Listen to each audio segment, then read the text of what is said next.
A normal afternoon in the city, but these weird, pale blob creatures are just standing around in the middle of the street. People aren't even scared. This guy is actually getting right in one's personal space to take a photo. Everyone's just standing around gossiping, trying to figure out if it's some kind of elaborate costume or a real thing. The guy keeps snapping away, totally oblivious to the fact that he's poking a giant, faceless entity. He leans in for the ultimate selfie, giving the camera a big, confident smile. The flash goes off, capturing what he thinks is going to be his most viral post yet. He checks the screen and admires his work, thinking he got the perfect shot. He's so focused on his phone that he doesn't notice the creature behind him starting to change. Suddenly, the blob's skin begins to pulse and bubble like it's about to burst. The people nearby freak out and start shouting at him to get away from the thing. He looks up, confused by all the noise, but he's already out of time. A massive, fleshy arm erupts from the side of the creature and snatches him right off the pavement. In the blink of an eye, it punched a hole right through him, leaving a gruesome, bloody mess. The crowd loses it, screaming in terror as they realize this isn't a joke and start running for their lives. The creature just stands there, its new limb dripping with fresh blood as the street clears out. It slowly pulls the long, meaty appendage back into its main body. A dark, vertical slit opens up on its face, right where a nose should be. Then its entire chest splits open into a massive maw lined with rows of razor-sharp teeth. It hunches over and starts tearing into the man it just killed, right there on the sidewalk. The scene cuts away as the world starts descending into a nightmare. Somewhere else, Hayato's mother is carefully pouring out some liquid medicine for her son.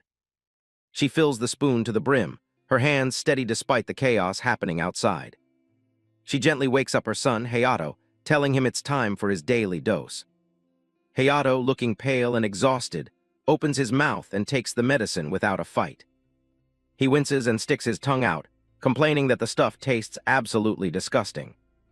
His mother checks his forehead for a fever, relieved that he seems a little cooler than before. She tells him they have to postpone their trip to the amusement park so they can go to the hospital for a checkup. Hayato tries to act tough, insisting he's feeling great and can definitely handle a roller coaster. She won't hear it, reminding him that his health is the only thing that actually matters. She promises they can go next week instead, saying the time will pass by in a flash. He gives in and closes his eyes, sounding disappointed but too tired to keep arguing.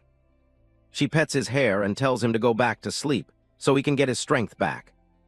Hayato drifts off, still looking sickly with deep circles under his eyes. He falls into a deep sleep, completely unaware of the threat growing in the city. His mother watches him for a moment, her face full of concern for her son's future. She tucks the blanket around his shoulders to make sure he stays warm. She picks up the remote and points it at the TV, looking for some news. She clicks it on, hoping to find out what's going on in the world outside their door. The screen shows the monsters rampaging, with reporters desperately warning everyone to stay indoors. But wanting to keep things quiet for her son, she had already muted the TV, so she had no idea what was being broadcast. A sharp, blinding light streaked across the screen before the TV abruptly died. The next morning, she brings Hayato to a massive general hospital, hopping for answers. As they walk inside, she looks around at the packed lobby and realizes the situation is much worse than she thought. The hospital lobby is packed, with everyone looking exhausted and on edge. Hayato's mother takes a ticket from the machine, wondering why it's so much more crowded than usual. She leads Hayato through the hall, regretting that they didn't get here earlier to beat the rush. She finds a spot for them to wait, but the atmosphere in the room is heavy with anxiety. On a nearby monitor, the news report confirms that the death toll from the monster attacks has already reached 80. A grainy image of one of the creatures appears on screen, and everyone watches in stunned silence. Everyone in the waiting room is glued to the screen, unable to believe what they're seeing. Hayato's mother watches with a sinking feeling as the reporter says the police are still trying to hunt the thing down. A health expert on the news explains that the outbreak might be caused by a completely new, unknown virus. He warns that while the early symptoms seem like a cold, the body then undergoes a violent transformation. Hearing this, an old man at the reception desk starts losing his mind, screaming at the staff to treat him immediately. He's convinced he has the symptoms, but the nurse tells him they're already completely overwhelmed. The man gets aggressive, asking who's going to take responsibility if he turns into a monster right then and there. Behind him, a young man suddenly collapses to his knees, his hands starting to warp and change. Dark, shadowy energy begins to roll off his body as he doubles over in pain. Hayato's mother senses something is wrong and turns around, her face going pale. She stares in horror as the man's body begins to swell and rip through his clothes. She lets out a gasp, realizing the nightmare from the news is happening right in front of her. The man is gone, replaced by a massive muscular beast with glowing red eyes and a row of jagged teeth. The monster lets out a deafening roar as everyone in the lobby starts screaming and running for the exits. Panic completely takes over the hospital as the beast towers over the terrified crowd. It lunges forward, and the people nearby realize it's coming straight for them. With one violent swing of its massive arm, it strikes a man, sending blood spraying across the room. People scramble over each other, begging for someone to help them as the creature continues its rampage. The monster lets out another blood-curdling scream, its mouth wide open in a predatory grin. Hayato and his mother manage to make it to their car and speed away, leaving the carnage behind. She grips the steering wheel tight, but the road ahead is a complete mess of traffic and abandoned vehicles. She's breathing hard, her eyes darting around as she tries to find a clear path through the chaos. Hayato is wide-eyed in the passenger seat, terrified and asking his mom what that thing at the hospital was. She tells him she doesn't know, but her only focus is getting him somewhere safe. Suddenly, the car in front of them slams on its brakes, tires screeching against the asphalt. There's no time to react. Everything becomes a blur as they brace for the impact. The force of the crash throws them forward, and the world goes silent for a split second. Their car plows right into the back of the red sedan, smoke starting to billow from under the hood. His mother winces and grabs her head, trying to shake off the shock of the collision. She immediately turns to the back seat, checking on Hayato to see if he's hurt. He's dazed and in pain, and she desperately reaches for the ignition to get them moving again. She slams the engine start button over and over, but the car is completely dead. She panics, realizing they're trapped in the middle of the road with no way to escape. Outside, the driver of the other car stumbles out, screaming at the top of his lungs as he sees something approaching. People are running past their car in a blind panic, fleeing from a new threat coming down the street. His mother looks through the window, her voice trembling as she realizes they're right in the path of another monster. A towering, pale creature with massive drills for arms looms over the street, its presence cold and menacing. The tip of its organic drill scrapes against the asphalt, throwing sparks into the air with a harsh, screeching sound. It moves with a predatory grace, its glowing red eyes fixed on the victims trapped in the wreckage. The monster lets out a low, guttural growl, its jagged teeth baring in a savage, predatory grin. Hayato's mother is frozen in terror, her breath hitching as she looks up at the nightmare standing before her. Hayato looks out from the car, his voice trembling as he asks his mother what she's doing. "Hurry and get back in the car," he pleads, his eyes wide with terror as he sees the monster closing in. His mother lets out a sharp gasp, the sheer weight of the monster's gaze pinning her to the spot. The beast stares her down, its red eyes pulsing with a hunger for destruction. She stops, a sudden, desperate resolve washing over her face despite the tears streaming down her cheeks. Her expression turns solemn as she makes a choice, knowing this might be the last time she ever sees her son. "I love you, Hayato," she whispers, her voice barely audible over the sirens in the distance. Hayato stares at her in confusion and shock, not understanding why she's speaking like it's a final goodbye. "Hayato, run!" she suddenly yells, turning and sprinting away to draw the monster's attention. "Mom, where are you going?" he screams, paralyzed with horror as he watches her run toward danger. The drill monster lets out a growl, its body tensing as it prepares to strike the target that has just presented itself. A sickening splash of blood fills the air as the monster's drill pierces right through her. "Mom," Hayato cries out, a scream of pure agony stuck in his throat as he witnesses the unthinkable. "Hayato, hurry and run," she screams out with her last bit of strength, her only thought still on his safety. She lies motionless on the pavement, and Hayato can only stare in a daze, unable to process the tragedy. Mom," he whimpers, his body trembling uncontrollably as he cowers behind the wrecked car. The creature lets out a terrifying roar, its mouth wide and its predatory eyes fixed on the young boy. It lunges forward, and the scene is a blur of red as it strikes out with its massive, blood-stained drill. "Mom," Hayato screams again, his world collapsing into a nightmare of pain and loss. "Get away from my mom," he yells with a sudden burst of frantic courage, charging at the beast. His mother, barely conscious, cries out for him to leave her and save himself while he still can. "No, I'm not leaving Mom behind," he shouts back, his face a mask of grief and stubborn defiance. The monster's red eye fills the frame, cold and unfeeling as it watches the boy's futile struggle. With a sudden, violent movement, the creature strikes again, as a series of drills erupt from its back, tearing through the air with a piercing screech. Hayato grunts in pain as the drill grazes his arm, sending blood spraying across his vision. He grinds his teeth, his face contorted in agony as he tries to stay on his feet. He lets out a guttural scream, his voice cracking under the weight of the physical and emotional trauma. Driven by sheer desperation, Hayato refuses to back down, biting down hard onto the monster's spine. Hayato is thrown backward by the force of the blow, his body skidding across the rough pavement. He gasps for air, blood pooling around his shoulders, as he struggles to move even an inch. The drill monster towers over him, its massive frame blotting out the sky as it prepares for the final strike. It raises its drill high and plunges it down, sending a massive eruption of blood into the air. "Hayato," his mother screams, witnessing the brutal attack on her son with her final breaths. Hayato lets out one last, pained gasp, his eyes dulling as the life begins to drain from his body. He coughs up blood, his vision blurring as he looks over at his mother lying just a few feet away. She lies in a growing pool of blood, her voice a faint whisper of his name as the darkness closes in. The monster's face looms close, its glowing red eyes and rows of sharp teeth the last thing Hayato sees. Hayato's mother lies still, her eyes devoid of life as a pool of blood spreads beneath her. A wet, tearing sound echoes through the air, followed by a splash of red that signals the monster's gruesome intent. The creature looms over her lifeless form, its long limbs and twisted body casting a dark shadow on the asphalt. Hayato, barely clinging to consciousness and covered in his own blood, looks on in desperation. "Don't eat her," he croaks out.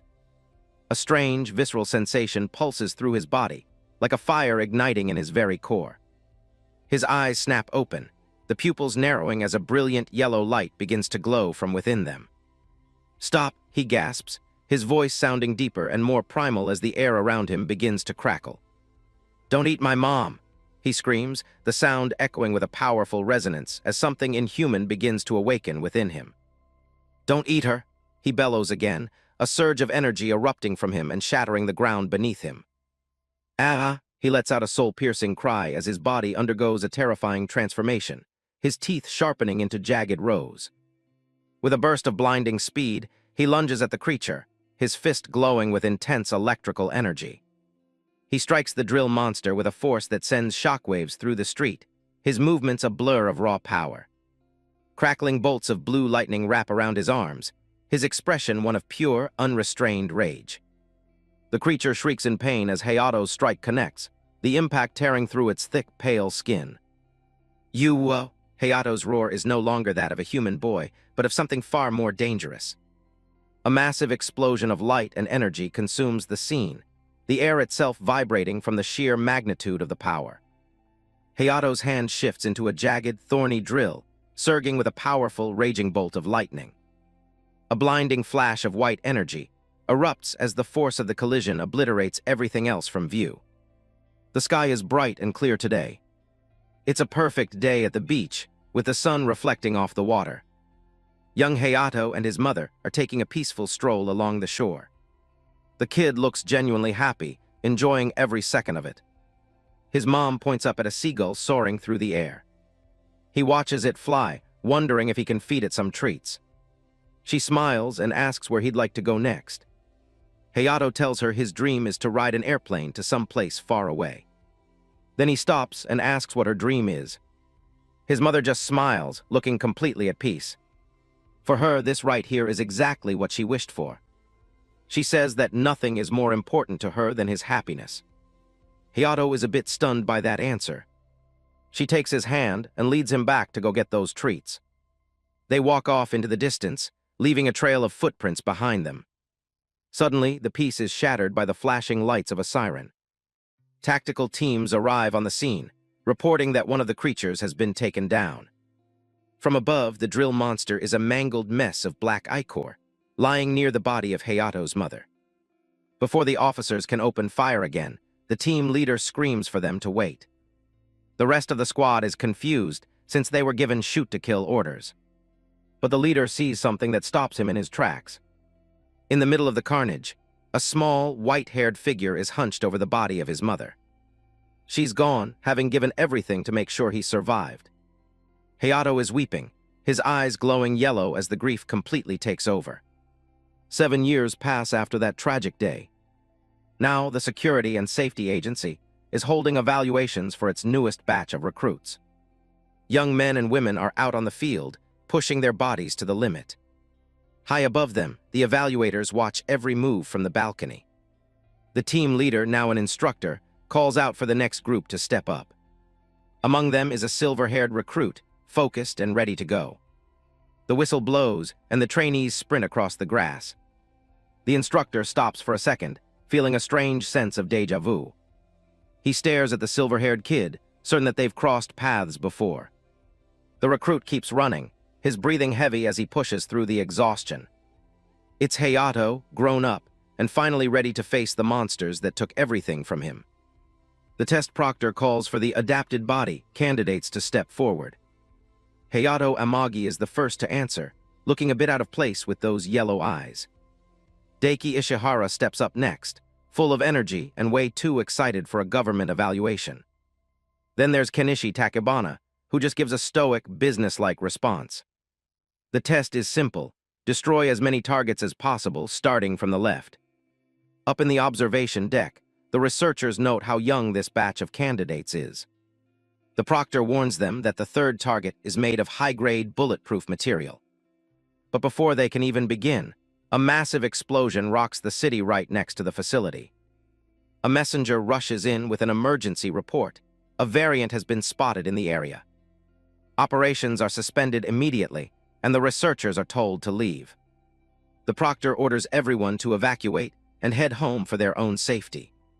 He shouts that they'll contact the 3 adapted bodies later to reschedule the test. Daiki groans, annoyed that they came all this way just to be sent back. He slings an arm around Hayato, suggesting they go check out the monster themselves. Kenichi shoulders past them, telling them to stay out of his way. Daiki's mood shifts instantly, clearly annoyed by the guy acting so high and mighty. Suddenly, 2 monsters, the Beast and Boxer variants, hop right onto the sports field. Instead of running, Daiki looks like he's finally found something worth smiling about. The researcher, Yuki, screams for everyone to get inside the building immediately. The Beast variant doesn't wait around, lunging straight for the personnel. At this point, the proctor realized there was no escape. He cursed under his breath, squared his shoulders, and prepared to go all in against the monster. He manages to land a solid punch right in the middle of the creature's chest. His partner watches from the sidelines, desperately calling for backup. But the Boxer variant is already winding up its massive, bulbous arms. The proctor barely had time to realize the shadow looming over him. A heavy blow slams him straight into the turf with violent force. He ends up face-down in the grass, blood pooling around his head. The Boxer variant celebrates the hit with a few casual hops. The field turns into a nightmare as the monsters loom over their first victim. While everyone else scrambles to escape, Hayato is frozen, unable to look away. His eyes are wide as the reality of the situation finally hits him. Elsewhere in the city, a mysterious hooded figure walks down a deserted street. He mutters to himself about how he told them not to go outside. He stops as an explosion lights up the skyline behind the buildings. This is the variant leader, and he's got shark teeth and glowing red eyes. The night is just starting, and he's clearly looking for something. He catches a scent on the wind and begins to track it. He moves with terrifying speed, his claws digging deep into the walls. He eventually finds the beast and boxer variants finishing off a meal in an alley. A creepy smile spreads across his face as he recognizes his own kind. The two monsters stop what they're doing and look up at him. They stare at the newcomer, sensing he's something much more dangerous than them. The variant leader stares down the monsters, asking if they even have the capacity to talk. He grabs a small, gray creature by the throat, wondering if it can even understand what he's saying. Nearby, the beast variant is busy tearing into a fresh kill. The leader gets no answer, looking completely unimpressed by his own kind. He picks up a severed foot and offers it to the small creature, asking if it wants a bite. He pulls his hood back, telling the mindless monsters to pay attention. With his eyes glowing red, he declares that he's the one in charge from now on. Over at the training field, the once peaceful facility has turned into a war zone. The staff can only watch from the balcony, paralyzed as they witness the slaughter below. The variant boxer is busy stomping on a fallen victim, while the beast stands guard. The researcher lies motionless in the grass, blood staining the green turf. The boxer variant lets out a strange hoot, celebrating its easy victory. It winds up its massive, bulbous arms for another crushing blow.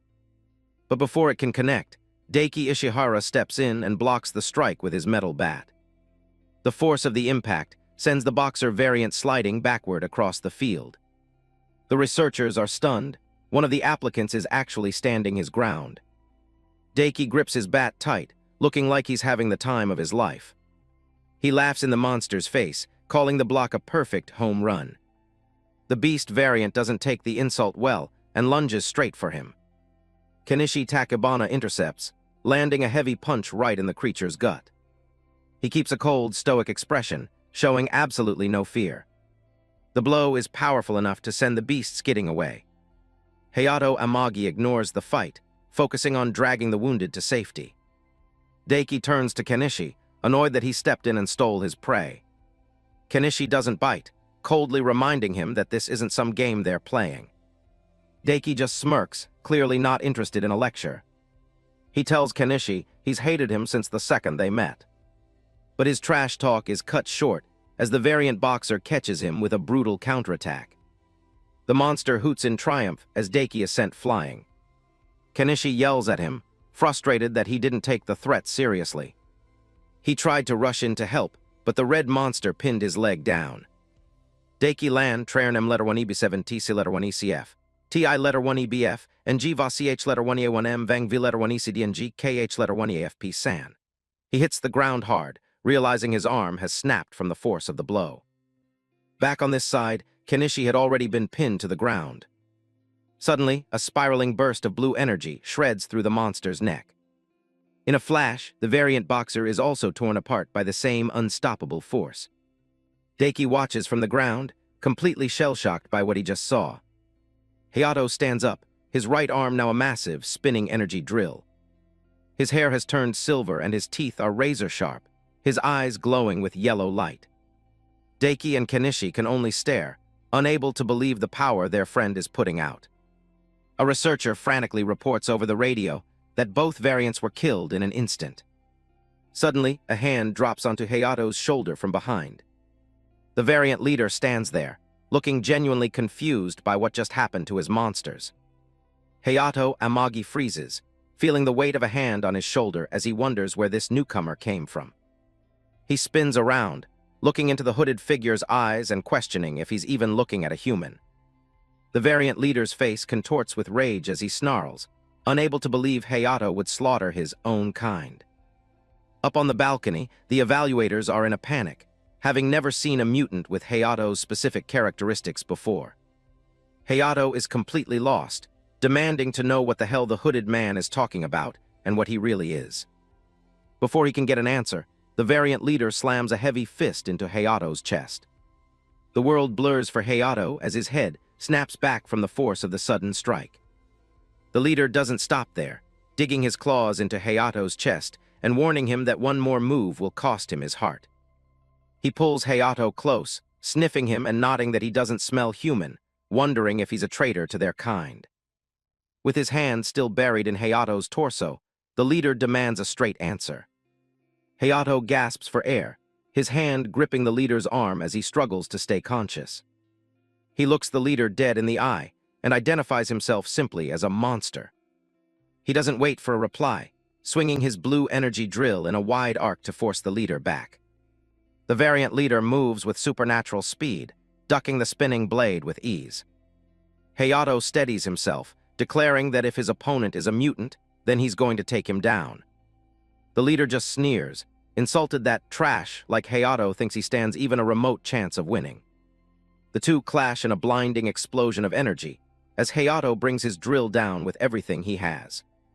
The impact sends shockwaves across the field, the air itself vibrating from the sheer force of their collision. The variant leader catches the spinning drill with his bare hands, the friction throwing sparks into the air. Hayato lets out a primal scream, pouring every ounce of his remaining strength into the attack. But the leader's power is overwhelming, and he shoves Hayato back with a single, effortless motion. Hayato hits the turf hard, sliding across the white lines of the sports field until he can catch his footing. He clutches his chest, blood soaking into his shirt as the physical toll of the awakening starts to catch up with him. Every breath is a struggle, but he keeps his eyes locked on the hooded predator standing across from him. The variant leader stands perfectly still, a dark void of blood where Hayato's drill managed to graze him. He looks down at his own wound, his expression shifting from anger to something much more dangerous. From a distance, Daiki calls out to his friend, worried that the drill boy is in over his head. Ignoring the humans, the variant leader slowly pulls his hood back, revealing his shock of messy red hair. He admits that Hayato isn't half bad for a beginner, and suggests they settle this with a fight to the death. He ignores the chaos of the facility around them, his focus narrowing entirely on the silver-haired boy. On the balcony, the evaluators are screaming orders into their radios, desperate to get control of the situation. The leader's ear twitches at the sound, his senses sharp enough to pick up every frantic word from the humans. He turns back to Hayato, a cold, predatory grin spreading across his face as he gives himself a time limit. Hayato can only stare in confusion, as the monster declares he'll finish the job in exactly 5 minutes. The leader explains that backup will arrive by then, and he has no intention of being caught. He looks at the wound in his chest, admitting to himself that against a power like Hayato's, he might actually die today. His eyes lock onto Hayato's with an intense, burning hunger for the upcoming slaughter. Hayato lunges forward with a snarl, refusing to be looked down on by someone so arrogant. The variant leader crouches low, his posture shifting into something far more animalistic and feral. His hands begin to pulse and warp, the flesh tearing as massive, red claws erupt from his fingertips. He strikes with a speed Hayato can't follow, a flurry of crimson slashes tearing through the air. Hayato is caught in the middle of the whirlwind, blood spraying as the leader's tearing bite finds its mark. Hayato Amagi buckles under the weight of the blow, clutching his mangled chest as a scream of pure agony escapes him. There's no time to recover as the variant leader lunges forward again, his eyes glowing with predatory intent. He strikes Hayato's drill arm with a series of blinding slashes, the metal screeching as sparks fly in every direction. The leader lands in a low crouch, his hands now fully transformed into horrific, multi-clawed appendages that drip with blood. With a sudden burst of speed, he delivered a devastating kick that shattered Hayato's defenses, sending blood spraying across the turf. The impact was brutal. The leader kept focusing his attacks on Hayato's wound, making it go from bad to worse. Hayato's vision swims as he gasps for air, his body reaching its absolute breaking point under the relentless assault. The variant leader flexes his monstrous, fleshy claws, the sound of tearing muscle filling the silence between strikes. He continued to plunge his hand into the open wound on Hayato's chest, a sickening squelch accompanying a spray of crimson blood. Hayato is sent tumbling backward, his body skipping across the grass like a stone across water. He crashes onto the turf and lies still, a massive pool of blood quickly forming around his shattered chest. His breaths come in ragged, wet gasps as he stares up at the sky, his strength fatting into a cold numbness. Seeing his friend go down, Daiki Ishihara screams out in terror, his voice cracking with desperation. Driven by pure survival instinct, Hayato tries to push himself off the ground, his drill arm shaking violently as it grinds against the grass. He convulses, coughing up a thick spray of blood that coats his chin and the front of his torn shirt. A pair of boots appear in his field of vision as the variant leader calmly strolls toward his fallen opponent. The leader stares down at the broken boy with an expression of profound disappointment, muttering that the fight is already over. He crouches down to Hayato's level, a cruel smirk playing on his lips as he promises to make the boy's final moments interesting. The variant leader's expression suddenly shifts to one of shock as he senses something unexpected from his prey. Daiki can see the killing intent radiating from the predator and yells a frantic warning to his friend. But seeing how badly injured he was, Kenichi told him to get out of there, knowing that staying would only mean certain death. The hooded monster blurs forward, his claws ready to shred anything in his path. He catches Kenichi right across the chest, blood spraying onto the grass. The monster doesn't let up, slamming another strike into his target. Kenichi grits his teeth, taking the full force of the blow without moving an inch. Daiki screams for them to get moving, his face twisted in panic as the situation spirals. Blood gushes from a deep gash on Kenichi's leg. His eyes are wide with shock, barely processing how fast this thing is. Daiki can't just watch anymore. He charges straight into the fight. He lets out a shout and goes for a flying kick, but the monster doesn't even flinch. The leader just smiles, finding the human's desperate attempt hilarious. Kenichi watches from the ground, battered and barely holding on. The monster turns back to him, his expression cold and predatory. He lunges at the two boys again, his movements too fast for them to track. Daiki takes a brutal hit to the arm, his red jacket shredding under the claws. The leader towers over them, mocking their pathetic attempts to survive. Kenichi forces himself to his feet, blood dripping from his chin as he refuses to stay down. He throws a punch, but the monster catches his arm with ease. The leader slashes him across the face, sending a fresh spray of blood into the air.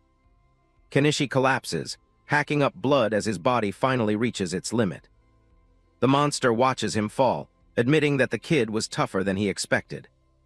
Hayato is trembling, his monster side starting to surface as he glares through the pain. The leader looms over him, laughing at the fact that he can barely even stand. He decides he's done playing around and prepares to end it right here. With a quick bye, he lunges forward for the kill. Hayato stares him down, his teeth sharpening as he prepares for the worst. Suddenly, a boot slams down from above, pinning the monster's head to the turf. The leader's eyes go wide as his face is crushed into the dirt. Ryosuke Nakata looks down with a cold, bored expression, telling him to get lost. He doesn't wait for an answer, unleashing a massive shockwave from his foot. A huge explosion of energy rips through the field, clearing everything in its path. Hayato shields his eyes, stunned by the sheer power of the newcomer. The leader is blasted clear across the field and smashed into a concrete wall. He lies limp in the crater, completely out of the fight. Nakata stares at the wreckage, casually wondering if the thing is actually dead. More Public Safety Bureau members roll up in black transport vans. A motorcycle screeches to a halt as backup floods the area. Team leader Takagi-gu hops off his bike, looking around at the mess. Taniguchi Tomoya joins him, surprised that the fight is already over. Kazuma Nishimura draws his weapon, asking if the boss needs any help. Nakata just tells them to start checking for casualties and getting the survivors out. Chief Shareishi walks up, nodding that things could have been way worse if they were any later. Nakata asks if the researcher, Yuki, is still alive. Nakata looks down at the defeated monster. His team suggests finishing it off, but he knows they have a bigger priority, catching Hayato before he gets away. A stranger appears in the frame with a sinister expression, muttering some cryptic words. Suddenly, a new threat emerges, a bloated green mutant with a massive, pulsing throat. It lets out a deafening roar from the rooftop, sending a chill through everyone still on the field. More of the creatures swarm the edge of the building, shrieking down at the chaos below. The public safety members look up in shock, realizing they're being surrounded by a whole pack of the things. High above the carnage, a muscular man with orange hair watches the scene unfold, debating whether they should get involved. His companion, a woman with piercing yellow eyes, decides it's time to move before things get even more complicated. Something massive suddenly drops from the sky. A giant green frog monster slams onto the training field, carrying two mysterious riders on its back. Kazuma and his orange-haired buddy look down at the chaos. Kazuma's already complaining that they're late and two of their kin have already been killed. On the grass nearby, the twisted remains of a variant lie abandoned. The orange ponytail guy doesn't seem to care much, just looking down with a casual "poor bastards" for the dead. The PSB team leader steps forward, demanding to know who the hell these people are. One of the officers looks toward Chief Shiraishi, waiting for a command from the elder chief. Chief Shiraishi barks at everyone to hold their positions as the giant monster looms over the field. The chief isn't backing down, shouting at the intruders to state their business. Kazuma just gives a creepy smile. He tells them there's no need to panic, they're only here to pick up their family.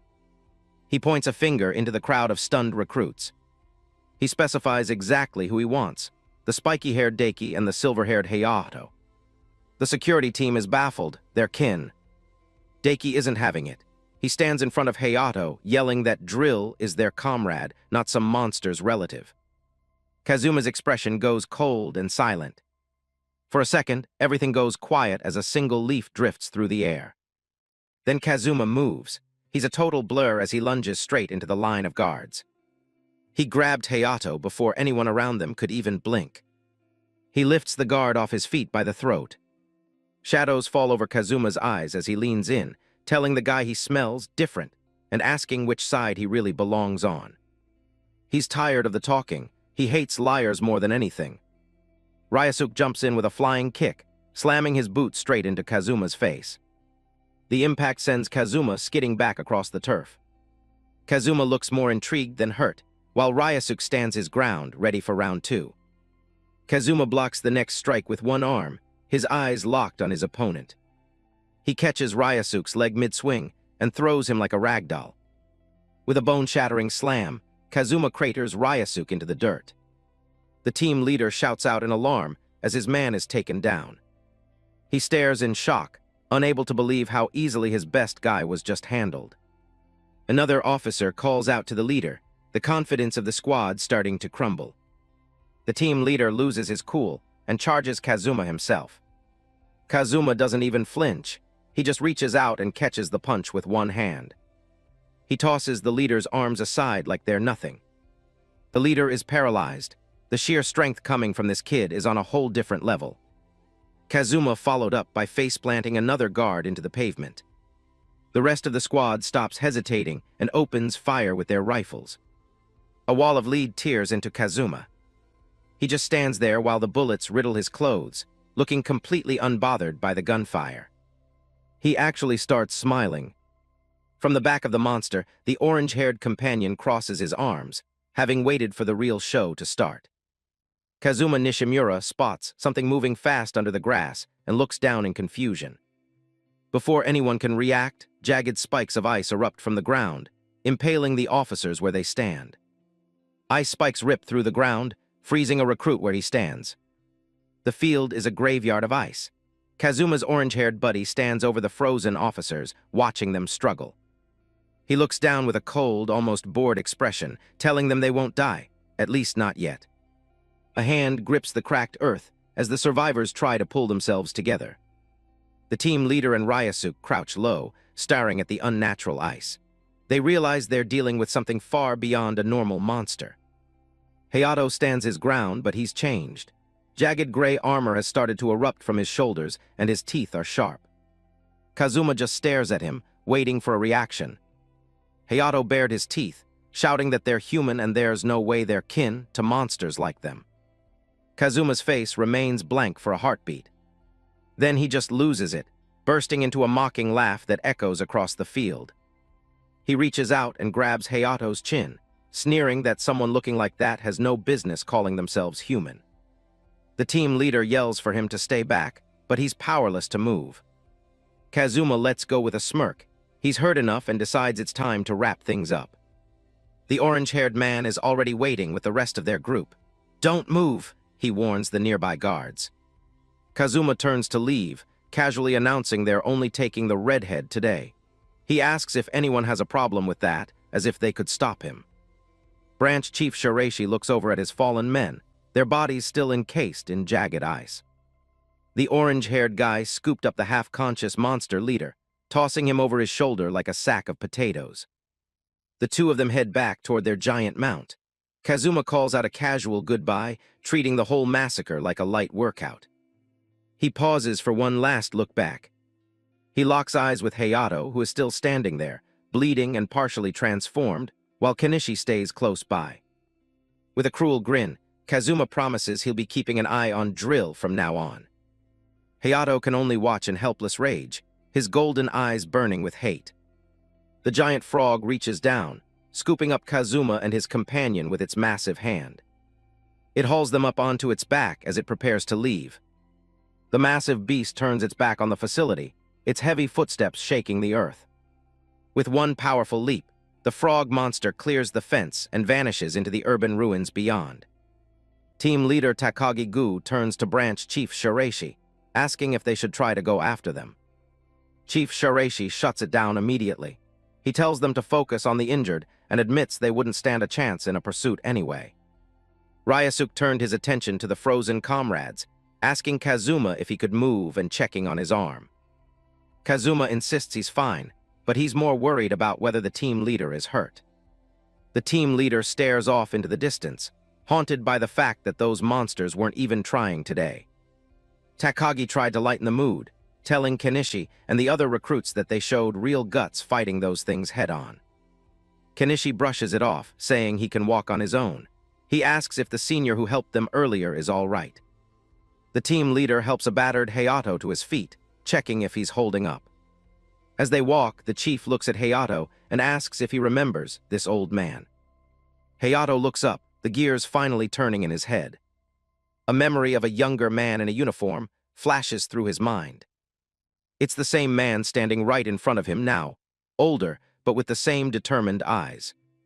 Recognition hits Hayato like a ton of bricks. Ah! He manages a weak smile, thanking the man for everything he did for him back then. The chief smiles back, telling him he's grown up and they can catch up later, but right now, they need to get those wounds treated. They slowly make their way off the field, leaving the site of their first real defeat behind. The chief watches him go with a heavy heart, his eyes filled with a mix of relief and concern. He thinks to himself that they've finally shown their faces and silently prays for Hayato not to die. A dark thought lingers in his mind. The timing was too perfect. Those mutants were definitely plotting something far worse than a simple raid. The city looks peaceful for now, with the mountains looming in the distance behind the quiet streets.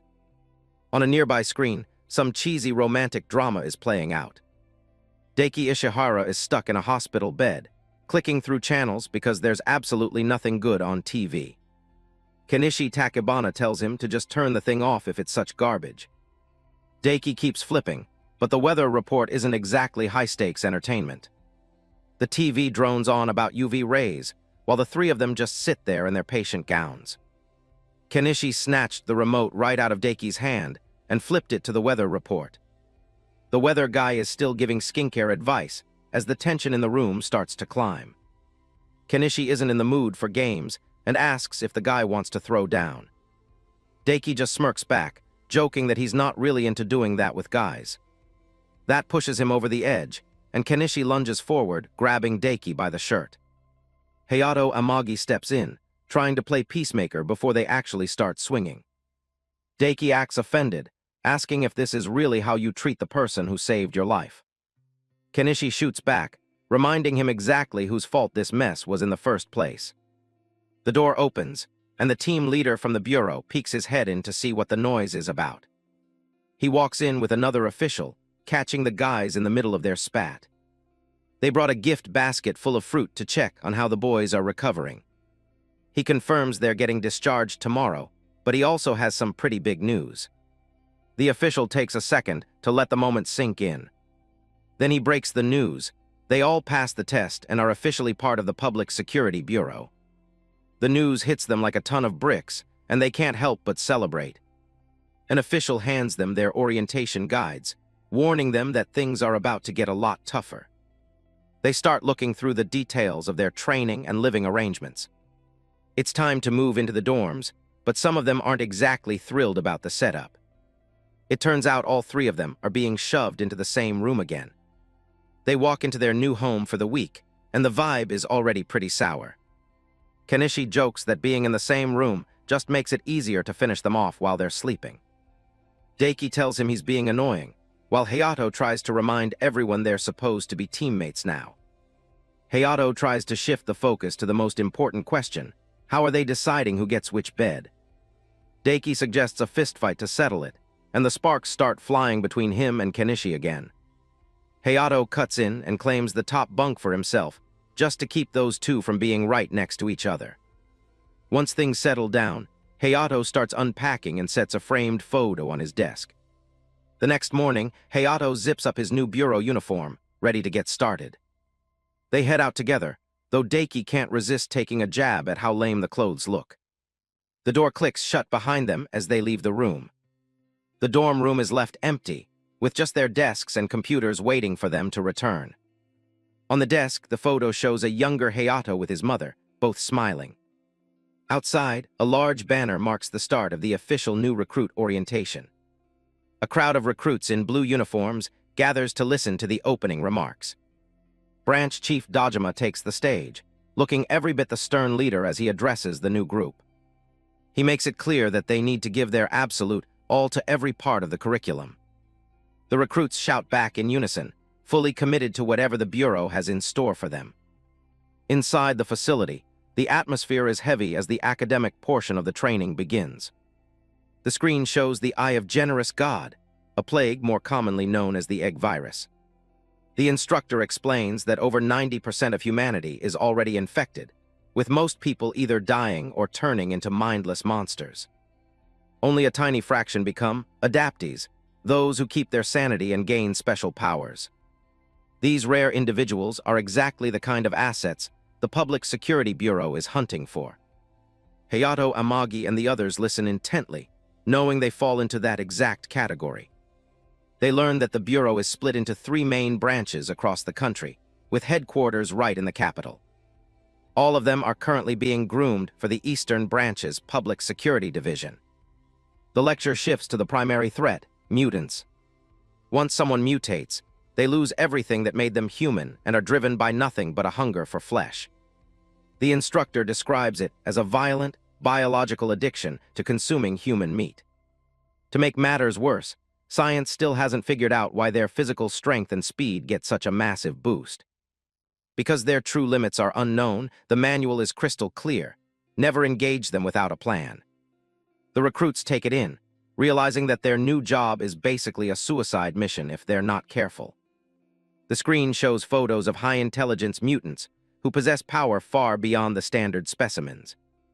The real problem is that these smarter monsters are starting to organize and gather their own kind behind the scenes. No one knows what this growing force is planning, but it's a ticking time bomb for humanity. The fact that they're being so open suggests they might be making a move very soon. The instructor wraps up by reminding them of their lack of experience before calling for a 10-minute break. The clock hits noon, marking the end of the morning's theory sessions. They head outside for a quick breather, stretching their limbs after hours of sitting through lectures. Lunch is the only highlight of the day, and they scarf down their food to keep their energy up for the afternoon. Then the physical training kicks in, with everyone suiting up in heavy tactical gear. They spend hours at the range, getting used to the weight and kick of the Bureau's standard firearms. Back in the classroom, they study combat patterns and the best ways to take down various mutant types. The long days start to take their toll, and Daiki Ishihara is already nodding off during the late-night sessions. Even back at the dorm, Kenichi Takabana and Hayato stay up late hitting the books while Daiki gets some shut-eye. Morning brings more cardio, with the group pushing their endurance to the limit on long runs. Daiki finally looks like he's having fun when they break out the heavy artillery, including a massive rocket launcher. After a grueling day, they celebrate with some fried chicken and soda in their room, finally acting like normal kids. But the grind never stops, and Kenichi is right back at his desk the moment the food is gone. Graduation is looming, and Hayato receives his final assignment details from the instructor. He looks over the massive amount of material they've covered, realizing just how much he's actually learned. The three of them check the latest announcements, and Daiki is pumped to see what's coming next. As the sun sets on their final day of training, the entire campus feels like it's holding its breath. Everyone gathers at the sports field for a special announcement regarding the final evaluation. The official with the microphone announces that this is the last event before their graduation ceremony tomorrow. He officially opens the Public Security Division mock battles, the most anticipated part of their training. The crowd erupts as they learn that senior officers have even come out to watch them perform. It's a moment of pride for the recruits who are about to trust each other with their lives. He encourages them to use the battles as a way to learn their teammates' strengths and abilities. He builds the hype by revealing that the participants are the ones everyone's been talking about since day one. The official calls out the names of the three chosen recruits, Hayato Amagi, Daiki Ishihara, and Kenichi Takebana, as they prepare to take the stage. The excitement in the air is palpable as he announces that it's finally time for their opponents, the senior officers, to make their entrance. Four figures wearing unsettling masks walk onto the field, their presence immediately changing the atmosphere of the stadium. The official reveals that no one knows the true identities of these senior officers, making the challenge ahead even more daunting for the new recruits. The announcer kicks off the mock battles and gets ready to call out the first names. Hayato Amagi is up first, with Ishihara and Takebana following right behind him. The official tells Hayato it's his turn to choose an opponent from the lineup. Hayato looks over at the group of masked seniors, trying to decide who to take on. He doesn't hesitate for long, pointing out the second guy in the row. They clear out and head straight for the middle of the training field. The announcer reminds them both that this is just a practice match, so they should try not to kill each other. The senior steps up, his face hidden behind a weird-looking wooden mask. With a shout from the mic, the fight officially begins. Hayato charges in immediately, his arm already glowing with a surge of blue energy. The senior just stands his ground and beckons him to come closer. Hayato swings a massive energy blade that cuts through the air. But he dodged it with ease and countered with a punch straight to the face. Hayato immediately pivots, following up with a heavy horizontal slash. But he followed up with a lightning-fast counter that sent Hayato reeling backward. He followed up with another strike to the face. This speed was completely out of Hayato's league. The audience began to murmur, clearly impressed by the sheer power this senior had displayed. The senior continued his unrelenting assault, unleashing a massive, bone-crushing punch. However, Hayato caught up this time. He stepped in, driving a perfectly aimed thrust directly into the senior's chest. There was a dull thud. The masked man just stares him down, completely unfazed by the attack. But Hayato isn't backing down. His eyes flare with a new level of intensity. The announcer looks a bit stunned, probably not expecting this much heat from a training match. Hayato catches himself and starts to apologize, worried he might have actually hurt the guy. But the senior just pulls up his shirt, revealing he's barely got a scratch on him. Hayato is floored. He can't believe someone could take those hits and be totally fine. That creepy mask just keeps staring back, silent and intimidating. The official shouts into the mic, blown away by Hayato's incredible speed. The senior just waves his hand, telling the kid to bring everything he's got. Hayato takes him up on it, his arm shifting into a high-speed energy drill. He jams it forward, but the senior catches the tip of the spinning drill with his bare hand. Hayato locks eyes with his opponent, focusing every bit of his will into the next move. The pattern remained the same. The senior blocked the strike and countered instantly, landing a lightning-fast punch squarely on Hayato.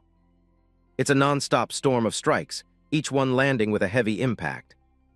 Hayato gritted his teeth, shifting into a defensive stance, yet he refused to back down for even a second, frantically searching for an opening to strike back. Down on the sidelines, Ishihara and the other recruits are speechless at the sheer volume of attacks. Hayato held his breath, waiting for the storm of blows to subside, while desperately trying to break free from his opponent's control and maintain his defensive stance. Hayato sees his opening and knows this is his best shot. They both throw a punch at the exact same time. Their fists are about to collide in a massive head-on clash. The moment their fists collided, Hayato unleashed his energy, transforming his arm into a high-speed rotating drill that deflected the senior's strike. For the first time, the masked senior looks like he might actually be feeling the pressure. Hayato's drill spins even faster, humming with enough power to shake the entire field. Hayato poured every ounce of his remaining strength into the drill. This was the golden opportunity he needed to end the match. He aimed the drill directly at his opponent's throat. Kenichi Takebana and Daiki Ishihara watched from the sidelines, their eyes locked intently on the decisive moment unfolding before them. The force of the drill kicked up a massive cloud of dust, yet both of them remained standing motionless. The energy drill screeched at maximum velocity, yet it ground to a sudden halt just inches from the senior. Suddenly, the senior asks why he's stopping, goading him to keep going. He told Hayato to stop holding back and unleash everything he had. Then he grabbed his hand. In a move that caught everyone off guard, the senior grabbed Hayato's hand and drove the drill straight into his own throat. Hayato was completely bewildered by what was unfolding. He frantically tried to pull his hand away. However, the senior held his arm firmly, pressing the drill against his own throat. In truth, Hayato's drill could not even penetrate the senior's defense. Hayato's fighting spirit was completely shattered. He conceded defeat in this match. He pulls his hand back, his fingers bloodied and raw from the sheer strain of the attack. The PSB official is left speechless, stunned by the sudden conclusion to the round. But before Hayato can walk away, the senior lunges forward and grabs him by the waist. He hoists the rookie up with one hand, treating him like he weighs nothing at all. With a powerful heave, he tosses Hayato high into the air. A massive explosion of blue energy ripples across the entire arena as the move connects. Hayato flails as he's launched skyward, completely at the mercy of the man's strength. The crowd watches in awe as the rookie disappears into the upper reaches of the stadium. From up there, the entire training ground looks like a tiny speck on the map. Hayato screams at the top of his lungs as he starts the long fall back down. The senior looks up, telling him he'll show him a real finishing move before the demonstration ends. He reaches up to his face and slowly begins to pull off the wooden mask. The man underneath is revealed to be Rikuseki, the elite leader of PSB's Division 1. One of the recruits recognizes him from training videos, finally realizing who they were really up against. Hayato keeps falling, the ground rushing up at a terrifying speed. Rikuseki stands his ground, waiting for the perfect moment to move. He catches the rookie with ease, treating the massive fall like it was just a light hop. Seki gives him a nod and tells Hayato Amagi it was a damn good fight. Gasping for air, Hayato can only offer a weak thank you to the headquarters legend. Seki waves to the cheering crowd, officially finishing his part of the demonstration. A girl in the audience screams out his name, clearly a huge fan of the team leader. Seki heads back to the sidelines, looking like he didn't even break a sweat. He looks down at the hole in his uniform, noting that Hayato might actually be scout material.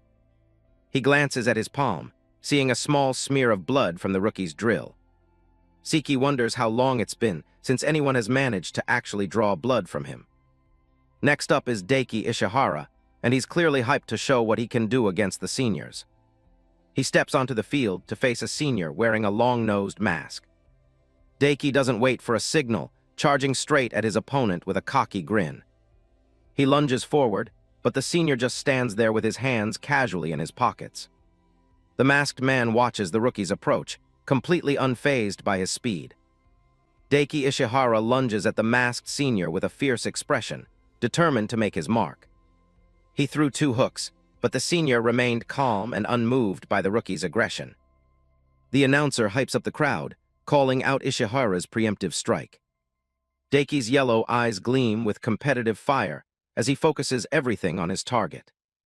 Suddenly, Daiki's body stiffens, and he begins to lose his balance for no apparent reason. He collapses face first onto the grass, a faint trail of smoke rising from his uniform. Ishihara lies motionless on the field, completely knocked out in only 3 seconds. The other recruits, including Takebana and Amagi, are left speechless by the sudden defeat. The senior kneels beside the fallen recruit, urging the boy to pull himself together. Realizing the boy is truly unconscious, the senior signals for the match to be canceled immediately. He calls for the medical team to step in as he stays by Daiki's side. The senior removes his mask, revealing himself as Ikeda Hiroki, a Team 1 chief. He looks concerned that he lost control of his strength. A few moments later, Daiki begins to stir as he is supported by 2 other agents. The official explains that Daiki lost consciousness due to the electric shock from Senior Ikeda's power. Daiki wakes up confused and immediately tries to head back to the field for another round. The announcer tells him to rest just to be safe, despite Daiki's protests that he's fine. The crowd gives a warm round of applause as the second demonstration comes to an end. Lastly, the announcer calls for Agent Takebana to step forward and choose his opponent. One of the seniors steps onto the sports field, ready to represent the veterans. Another senior in a hooded mask wonders if he'll ever get a turn to fight the rookies. Ikeda jokes that the hooded man wasn't chosen because his identity is too obvious. With everyone in place, the announcer gives the signal for the final match to begin. Takebana discards his outer gear, revealing his lean, muscular build as he steps onto the field. His opponent, the senior, stood ready with his wooden mask and a calm fighting stance. He didn't waste a second lunging straight for a preemptive strike, but the rookie managed to raise his arm and block it just in time. Kenichi countered with a flurry of lightning-fast strikes, showing off his physical reinforcement. But he was countered with a heavy downward hook the moment he left himself open. The senior followed up with a high kick, leaving Kenichi with no time to even catch his breath. Kenichi gritted his teeth in frustration as he was relentlessly pushed back by his opponent. Senior Kenichi's mask remains impassive as he watches the rookie's every move. However, in an unexpected move, Kenichi suddenly unleashed a lightning-fast straight punch directly into the senior's face. He skidded across the grass, sent sliding by the sheer force behind Kenichi's technique. Kenichi stood his ground, appearing completely composed despite the intensity of the previous onslaughts. In the audience, Mayu and her friend wonder if the masked man's secret identity is actually Kazuma.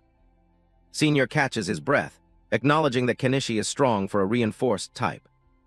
Kenichi looks up, asking the senior to show his true strength without holding back. Senior obliges, his hands beginning to glow with the power of his Qigong cannon. Kenichi roared, "Give it everything you've got," and immediately surged forward to attack. The collision ignited a blinding white flash as the senior's counterstrike halted Kenichi's assault. Kenichi reels back, his eyes narrowing as he tries to process the speed of the senior's movements. To his shock, Senior deflects his next counterattack with a simple blue-tinted palm block. Kenichi stares in disbelief, wondering how his strongest strikes are being so easily redirected.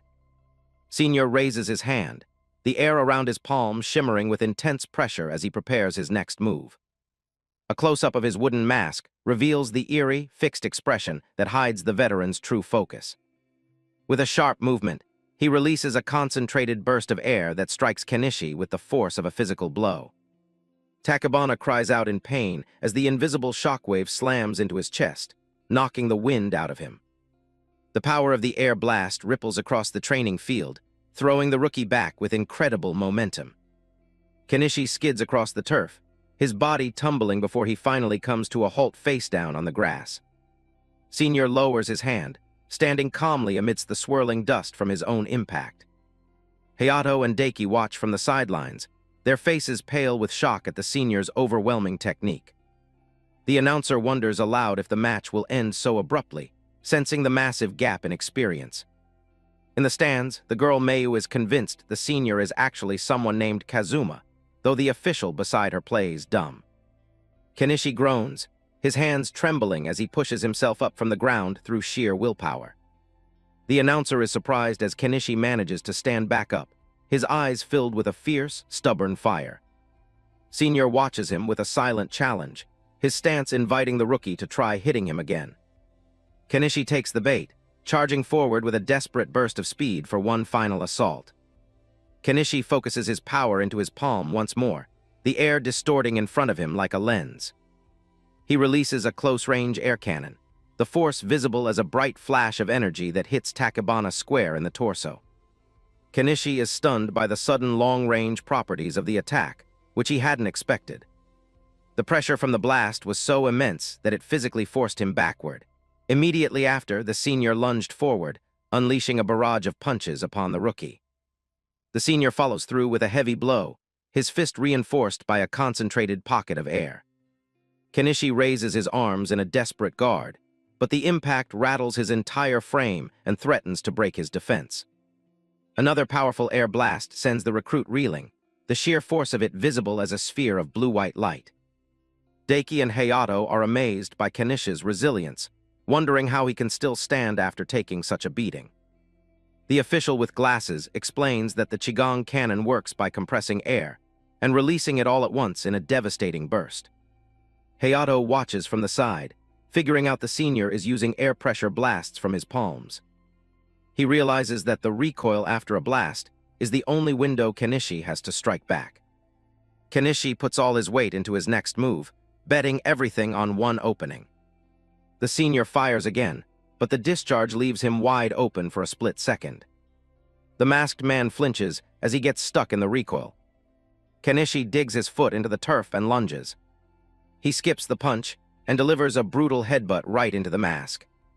The wood splits with a loud crack under the impact. Kenichi didn't hold anything back. The force sends the veteran tumbling back onto the ground. He's flat on his back, and the announcer screams that the senior has actually been taken down.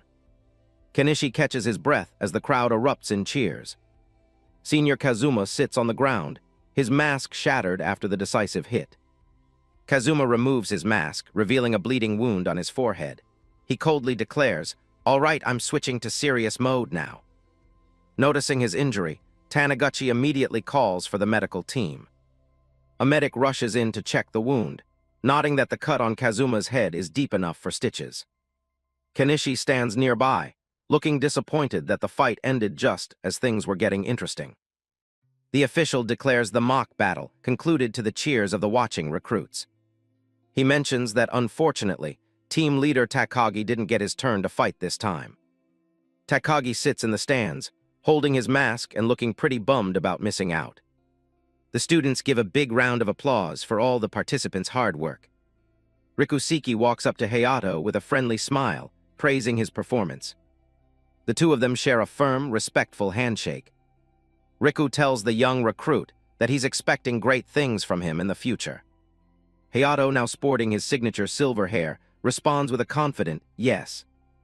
Time passes and it's finally the big day, the official graduation ceremony. The top recruits walk up the steps as their names are called in front of the assembly. An official stands at the podium, formally declaring them members of the Public Safety Bureau. Daiki, Hayato, and Kenichi stand in line, looking sharp in their new uniforms. Hayato finally receives his certificate of appointment. He gives a sharp salute, marking the official start of his career as an officer. Night falls over the city, where dangerous shadows are starting to stir. Deep in the darkness of an alleyway, a group of mutants begins to gather. Among them is a mutant with jagged teeth and orange hair, standing beside a more human-looking accomplice. Their leader, a figure in a heavy white cloak, reminds them to carry out their duties to the very end. Two more mutants, one blonde and one with his hair tied back, promise they won't let him down. A blue-haired mutant and a dark-clothed one with glowing red eyes look on with malicious grins. The hooded leader tells them he's counting on them for the future of their kind. Back at the public safety building, the lights are still on late into the night. Hayato, Daiki, and their teammate wait in the lounge, curious about which team they'll be assigned to. Kazuma is on the phone, mentioning that their superiors are already on their way. The door opens, and another officer walks into the room. That is Aikta Hiroki, a senior, greeting the new team members. The group stands up to greet their fellow officer. Aikta Hiroki shakes Hayato's hand, saying he's looking forward to working with them. He reaches out to the next teammate, but there's a playful look in his eyes. A small spark of electricity jumps between them during the handshake. Turns out Aikta is a bit of a prankster. The tension breaks, and the others find the lighthearted greeting pretty funny. No time for more jokes, though. Aikta tells them they're heading out on a mission immediately. They race through the halls of Division 1, where missing persons reports have been piling up in the central district. The situation is serious. They've found significant amounts of blood at the disappearance sites. Aikta pulls up the latest security camera footage from the area. The grainy video shows a dark, blurry figure moving through the shadows.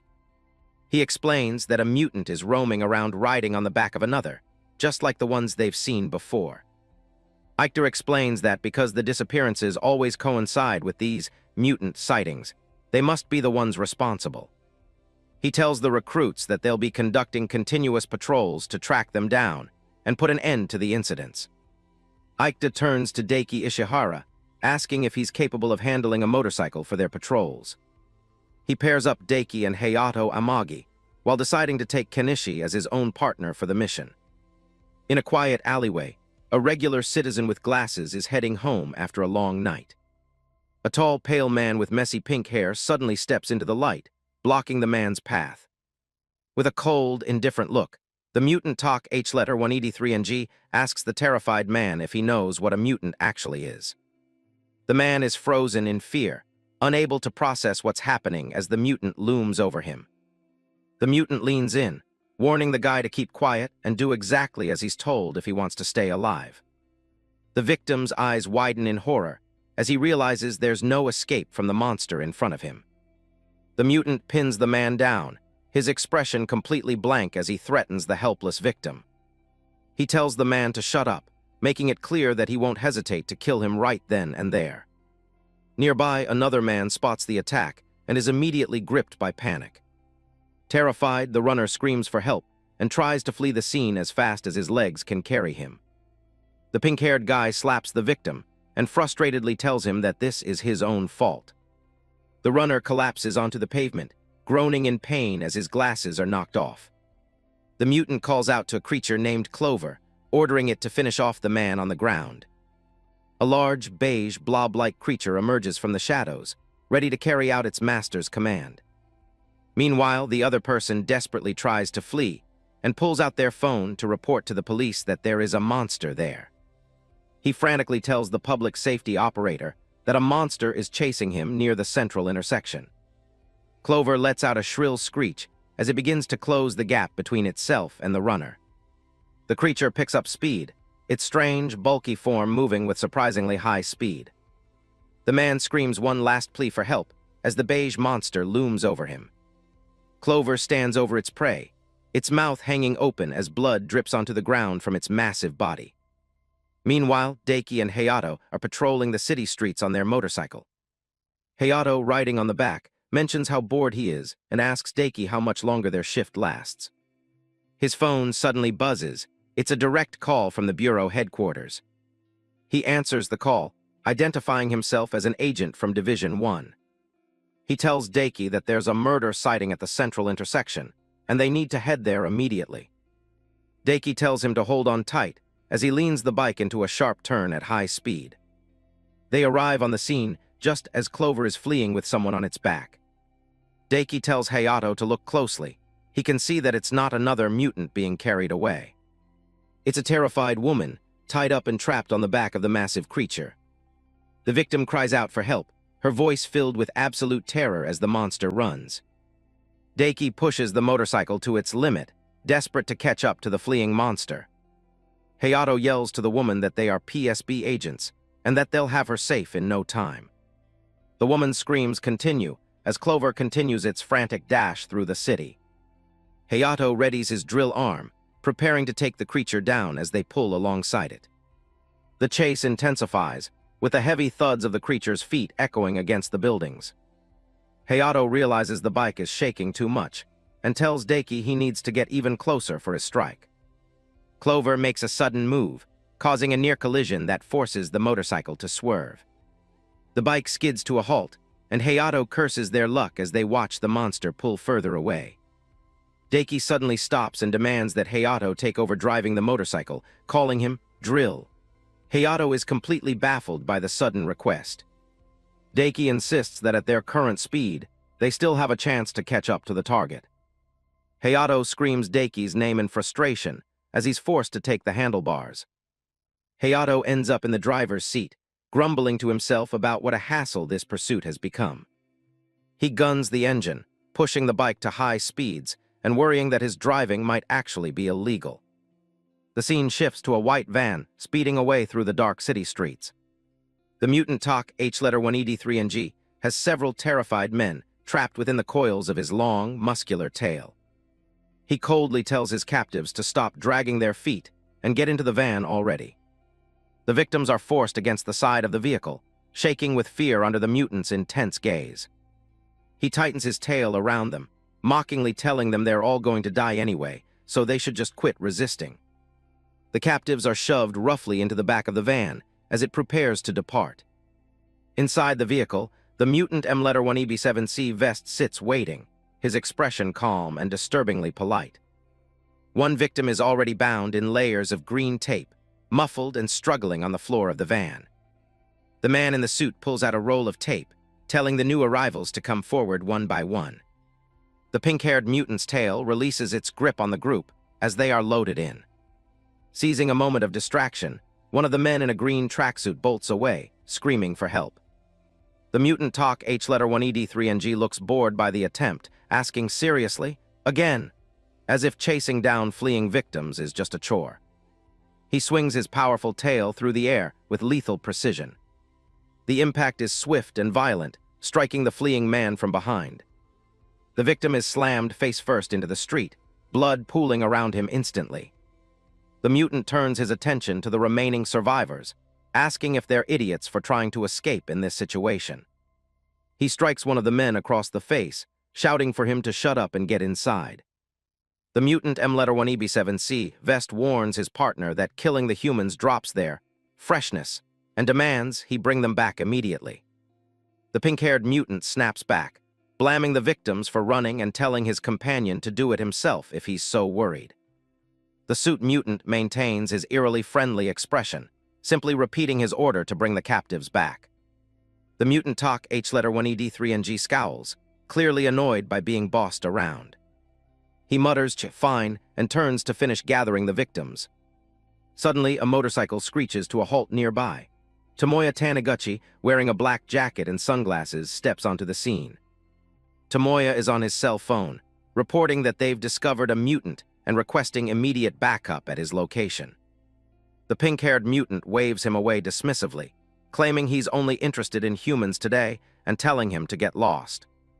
He states that he's already met his quota for the day and has no reason to deal with an adaptee. Tomoya ignores the warning, his fingers transforming into long, razor-sharp claws as he vows to kill the mutant before leaving. Elsewhere, a woman is seen bound to the back of Clover, desperately shouting into the air for someone to help her. Suddenly, Daiki Ishihara leaps into action, jumping toward the moving creature from out of nowhere.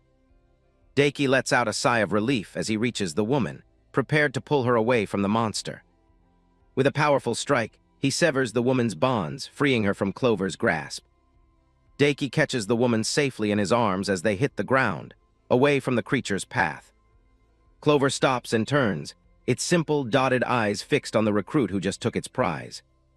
Daiki tells the woman to run for it, while she thanks him through her tears. Suddenly, Clover begins to spin its body at an incredible speed, turning into a blurring saucer of beige flesh.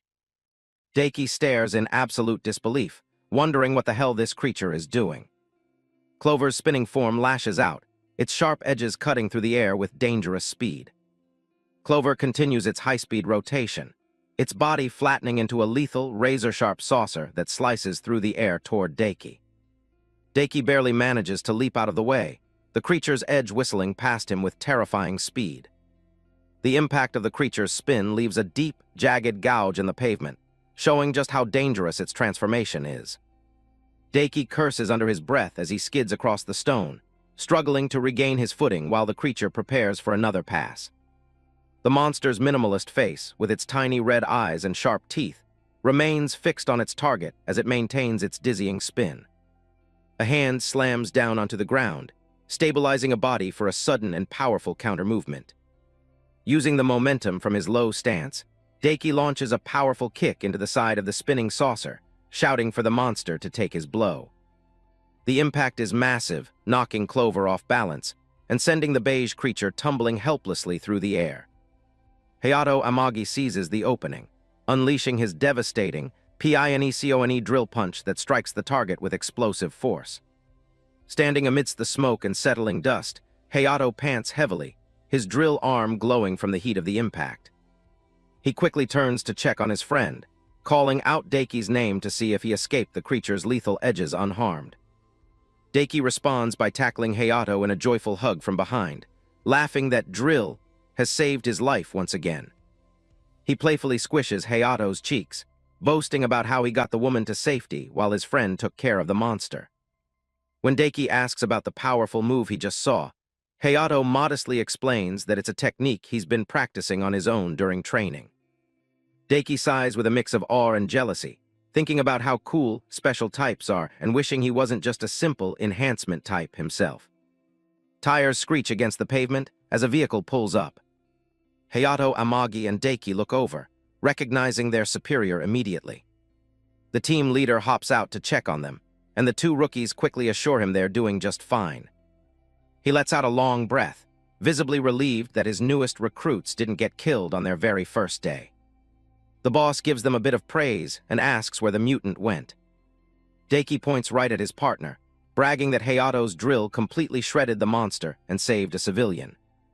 The captain offers a small smile, reminding them that protecting lives is always more important than the kill.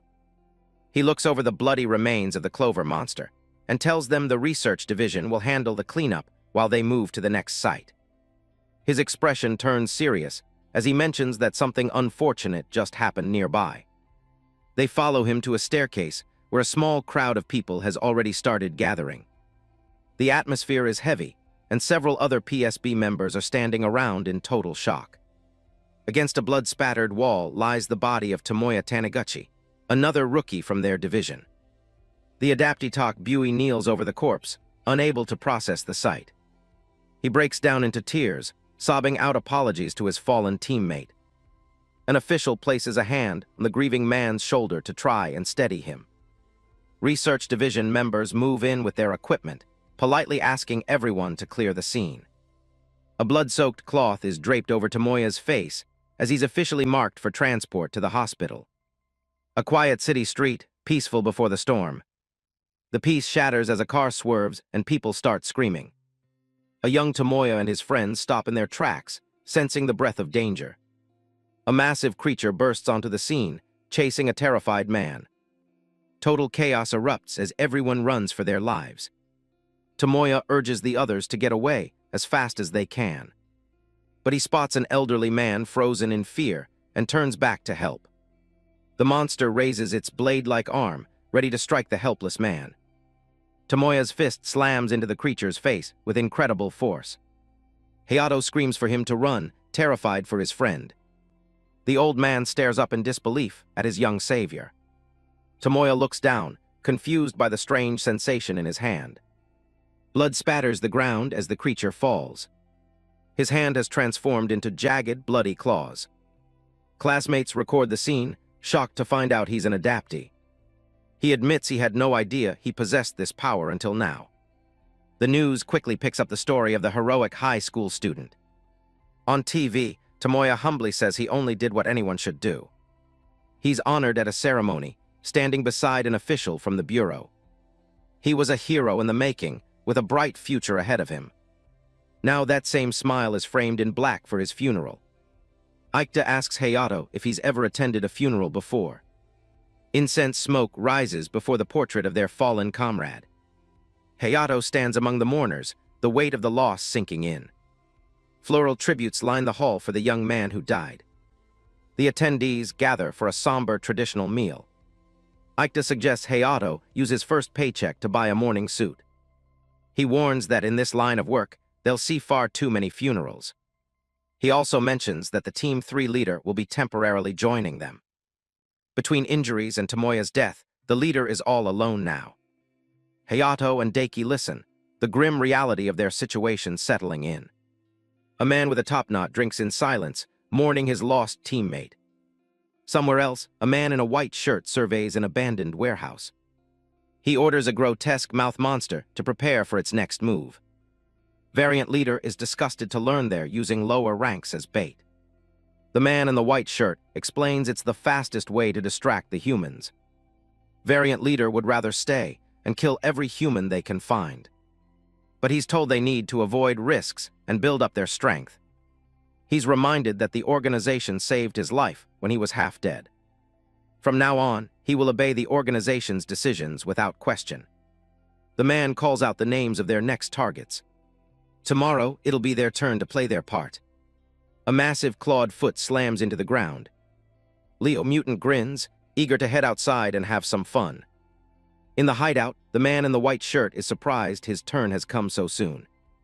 He tells the red-haired Kyohei they're short-staffed and need to move the food warehouse tomorrow. He promises there will be plenty of humans and lower ranks there to keep them busy. At night, a blue car pulls up quietly outside a dark, silent building. The man with the topknot asks Hayato if this is the right place. He tells him to report their location to team leader Aikta immediately.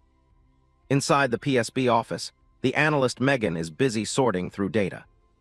He sits down with Hayato to go over a new discovery. Hayato carefully sniffs a piece of tissue, focusing on the scent. Megan asks for his input on the samples. Hayato looks thoughtful as he takes in the distinct odors. He starts pinning photos to the board, sorting them by their scent profile.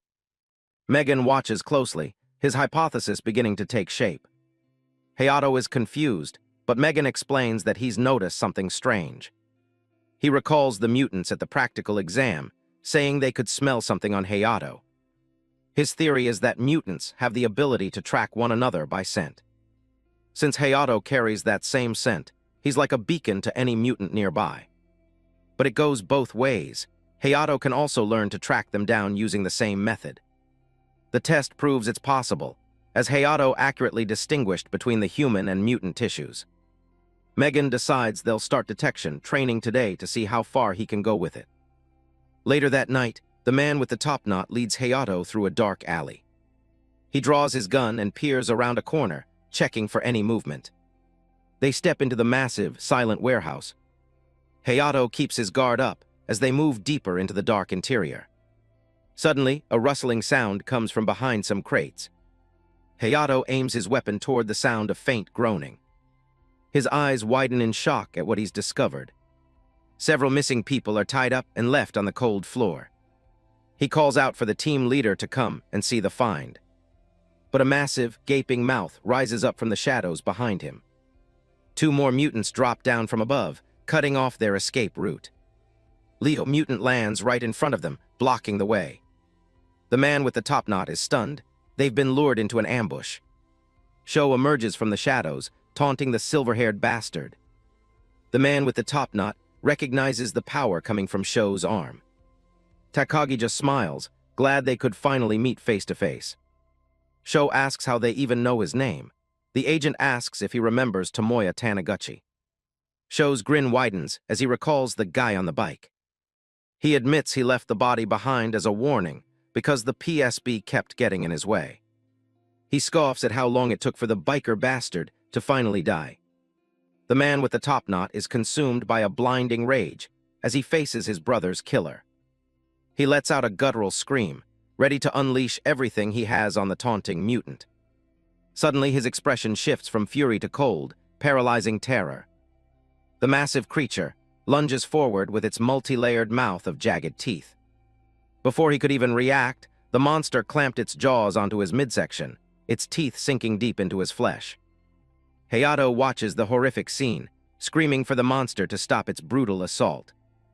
Nearby, Leo Mutant continues to slash at everything in sight with his fiery claws. The veteran agent's cries of agony echo through the warehouse as the mutant begins to crush him. Sho watches the gruesome display with a cruel grin, mocking the agonizing pain of the victim. Thick blood drips from the beast's mouth as it ruthlessly begins to feast on its prey. Hayato is frozen in place, desperately calling out for the team leader to do something. The mutant growls low in its throat, its small eyes fixed on the remaining adaptees. Suddenly, the creature's massive head begins to shudder and distend in a grotesque fashion. A powerful internal force starts to rip through the monster's tough, gray skin from the inside.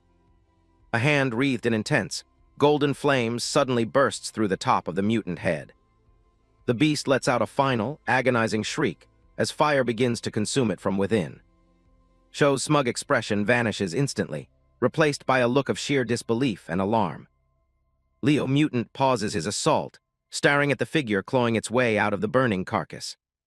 The flaming hand tears the creature's skull apart, scattering gore as the fire spreads.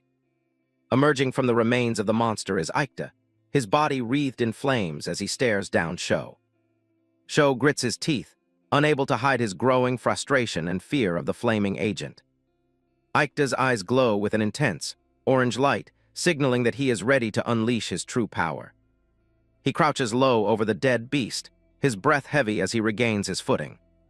Though covered in blood and exhaustion, his presence is completely overwhelming. Shou remains wary, never expecting an adaptee with such potent fire-based abilities. Aikta stands tall, declaring that it is now his turn to go on the offensive. In the distance, lower-rank mutants are seen dragging the captured humans away into the night. Aikta spots the movement and realizes they are trying to escape with the victims.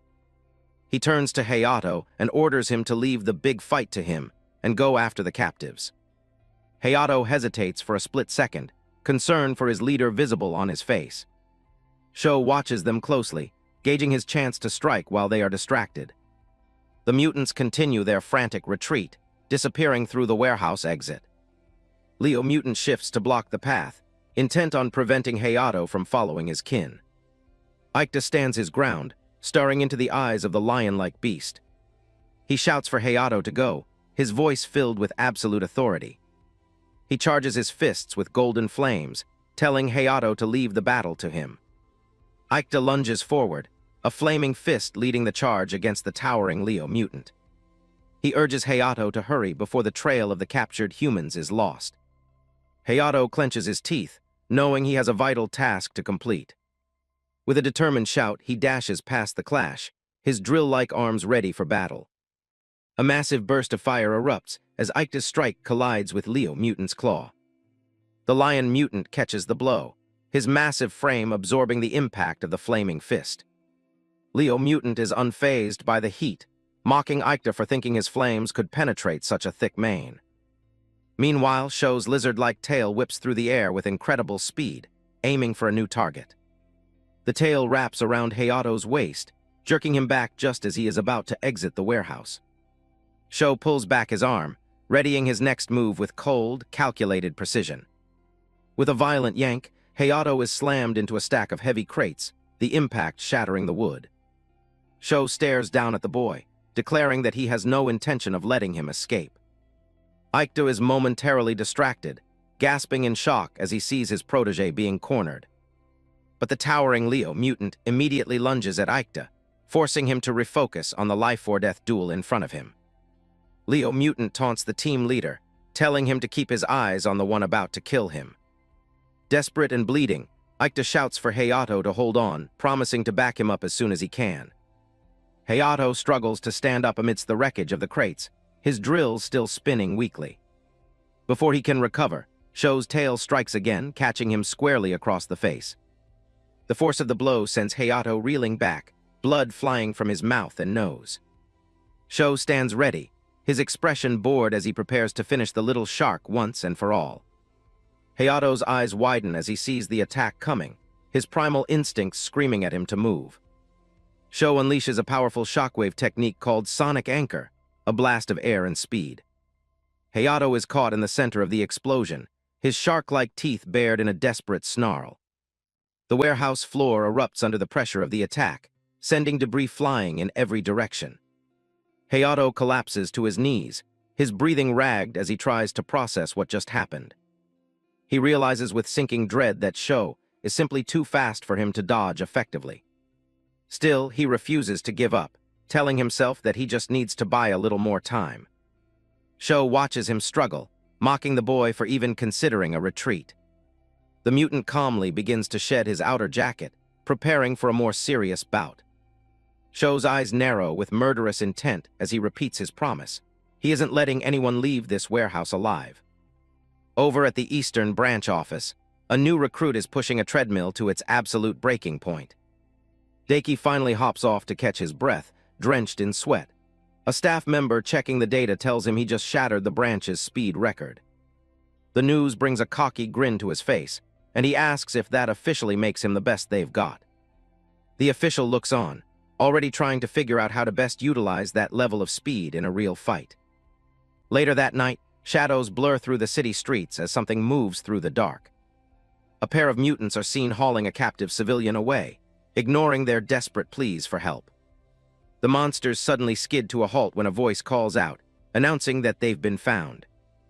A white flash tears through the air, cleaving both mutants in two before they can even process what's happening. Daki stands behind the falling remains of his targets, his sword already drawn and ready. He inspects the blood on his blade with a satisfied look, clearly happy with how the hunt went.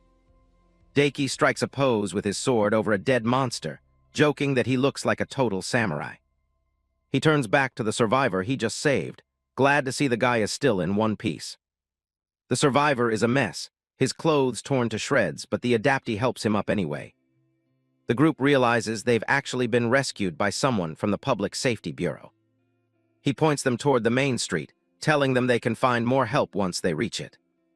With the civilians headed for safety, the swordsman jumps on his bike and revs the engine to join the next fight. Deep in the wreckage, a massive monster with jagged fangs stares down its next target. The beast taunts Chief, nodding that while fire doesn't work on him, he's still going to get cooked. The variant beast looms over him with a terrifying grin, bragging about how much meat there is to chew on. Saliva drips from its rows of razor-sharp teeth as the creature prepares to feed. Chief doesn't flinch, charging straight into the monster's reach with a defiant shout. He lands a heavy blow right on the monster's jaw, but the beast barely seems to notice. The counterattack sends Chief sliding backward across the debris-covered floor. Blood streams down his face as he grits his teeth, refusing to give in.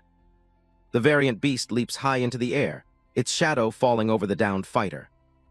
It slams down with enough force to shatter the ground, sending dust everywhere. A follow-up blow connects squarely with Chief's face, sending a spray of blood into the air. Before he can recover, the monster grabs him by the head like he's a toy. It prepares to finish him off with a bone-crushing squeeze.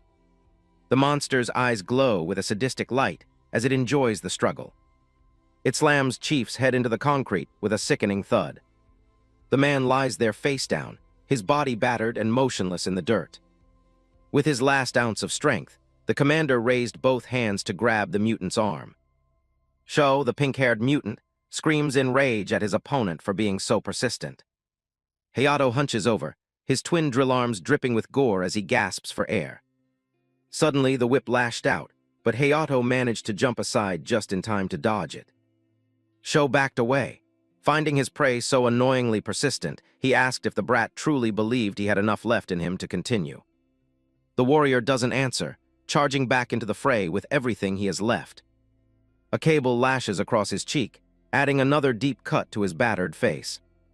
Sho shifts his weight, easily tracking the movements of his exhausted prey. The warrior skids to a halt, struggling just to stay on his feet. Sho unleashed his tentacles, deciding it was time to end this game. He unleashes a torrential rain of metal tentacles that swarm over his opponent. Hayato is hammered from every side, coughing up blood as the cables connect. The warrior forces his drills into a defensive spin, trying to carve a path through the onslaught. The impact sends sparks flying as he fights to stay upright against the barrage. He focuses his last bit of strength, his drills roaring as he charges through the gap.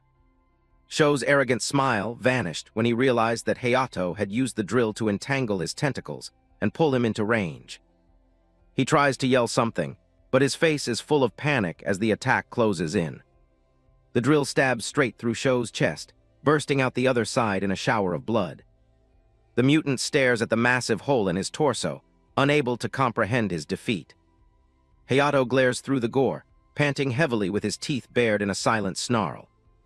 On this side, the commander unleashed a blast of intense flames directly onto the monster's protective arm. The variant beast screams in pain as the fire starts to take hold. Flames engulf the beast's upper body as it continues to howl in agony. Chief doesn't let up, keeping the heat on the creature to ensure it stays down. The beast tries to swat him away, but its movements are becoming erratic from the burns. Chief steps in and lands a massive punch right on its charred jaw. A hand wreathed in fire readies another devastating strike. He landed an explosive punch straight into its heart, sending fire and blood spraying everywhere. The monster is completely overwhelmed, its form starting to disintegrate under the intense heat. A close-up of its jagged teeth as it lets out one final, agonizing shriek. The huge beast finally collapses, its body smoking as it hits the ground. Chief looks down at the charred remains, his own body covered in soot and blood. He stands over the corpse for a moment, catching his breath. The battle is over, leaving nothing but a smoldering pile where the monster once stood. The commander looks exhausted, blood dripping from his face as he comments on the bad aftertaste of the fight. In another corner of the ruins, Sho, with his chest pierced through and a manic glint in his eyes, was binding Hayato with a tangle of metal cables.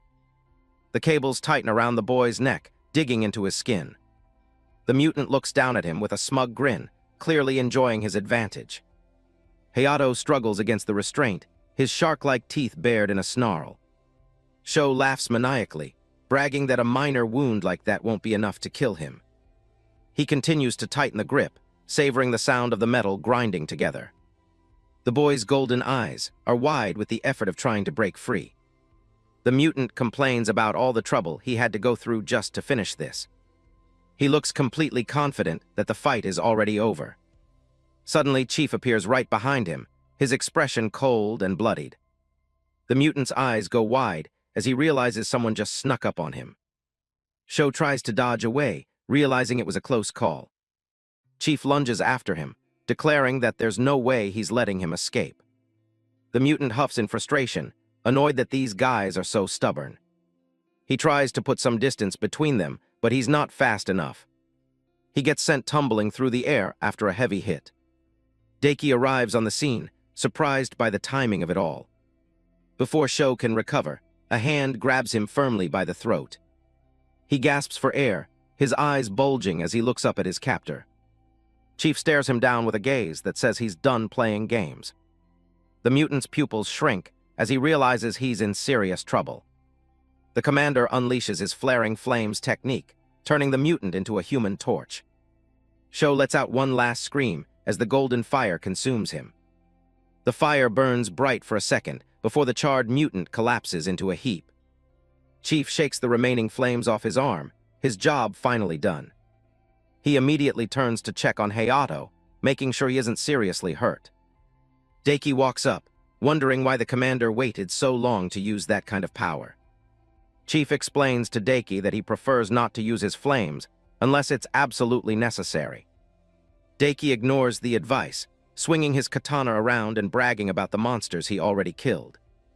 The commander asks if he managed to secure the monsters that fled and the civilians they took hostage. Deiki confidently reports that the victims were rescued safely and told to contact the security office. Chief's expression turns stern as he asks if Deiki actually bothered to get any of their contact information. Deiki hesitates, admitting he was in such a rush to get back to the scene that he forgot to ask for details.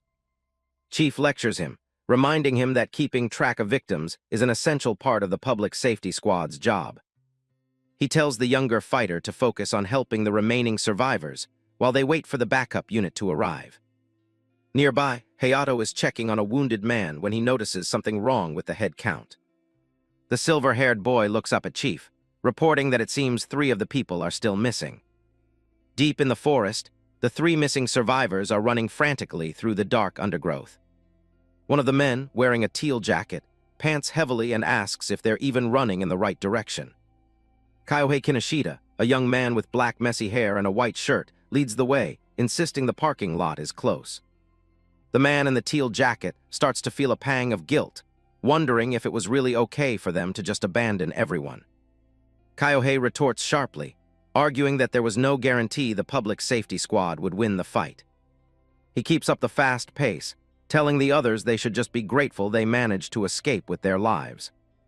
The survivor reluctantly agrees, though his expression is still filled with doubt and physical exhaustion. Kyohei's expression shifts into something much colder as he remarks that the ones who survive are the real winners. Back at the warehouse, Daki stands by as the team works to stabilize the people who were rescued. Chief leans over one of the survivors, asking if they're okay, but his attention is quickly drawn to a body on the ground. He stops in front of a man lying face down on the pavement, dressed in a familiar white shirt. The commander's face is grim as he reaches out and confirms that the man is already dead. He reaches down to examine the body, his hands still stained with blood from the earlier battle. Chief places a hand on the corpse's shoulder, his eyes narrowing as he looks at the victim's face. He stares at the dead man, realizing with horror that the person in the forest is an imposter. Meanwhile, Kyohei stops in a small clearing and pulls a modern smartphone out of his pocket. He speaks calmly into the phone, telling someone on the other end that it's safe to come out now. The man in the teal jacket is stunned, demanding to know why Kyohei didn't use the phone to call for help earlier. He's furious, shouting that they could have been rescued instead of wandering through the woods. Kyohei doesn't even bother to look back, dismissively asking if they really had time to stand around explaining things. A large white van suddenly pulls up, its engine idling as the headlights cut through the trees. He turned around and told the other two to get in the car quickly. The other survivor is overcome with relief, believing they've finally reached a safe rescue vehicle. They quickly scramble into the back of the van, hoping their ordeal is finally at an end. In the rearview mirror, the driver's eye glows with a strange and unsettling light. The man in the teal jacket suddenly feels a surge of suspicion, asking about the driver and the car. Before he can finish his question, Kyohei grabs him roughly by the collar, his strength far beyond human. With a single motion, Kyohei slams the man down into the seat, effectively silencing him. Kyohei steps into the van and slides the door shut, coldly telling the driver to start moving. The survivors trapped inside are paralyzed with fear, finally realizing they've fallen into a deadly trap. Without bothering to answer, Kyohei brought his hand to his head as a trail of pitch-black, blood-soaked distortion began to spread across his face. He looks back with a chilling and monstrous smile, declaring that no further explanation is needed. A sign on the wall clearly identifies the room as the headquarters' main conference room. Inside, a high-level briefing is underway as Public Safety Bureau officials review the aftermath of the recent operation. Chief Aikta, the commander who led the mission, gestures toward the documents scattered across the long table. He begins the presentation by highlighting the most dangerous specimens they encountered, starting with the mimic. The official report on specimen 23BD53, Kyohei Kinoshita, details his terrifyingly perfect human disguise and high intelligence.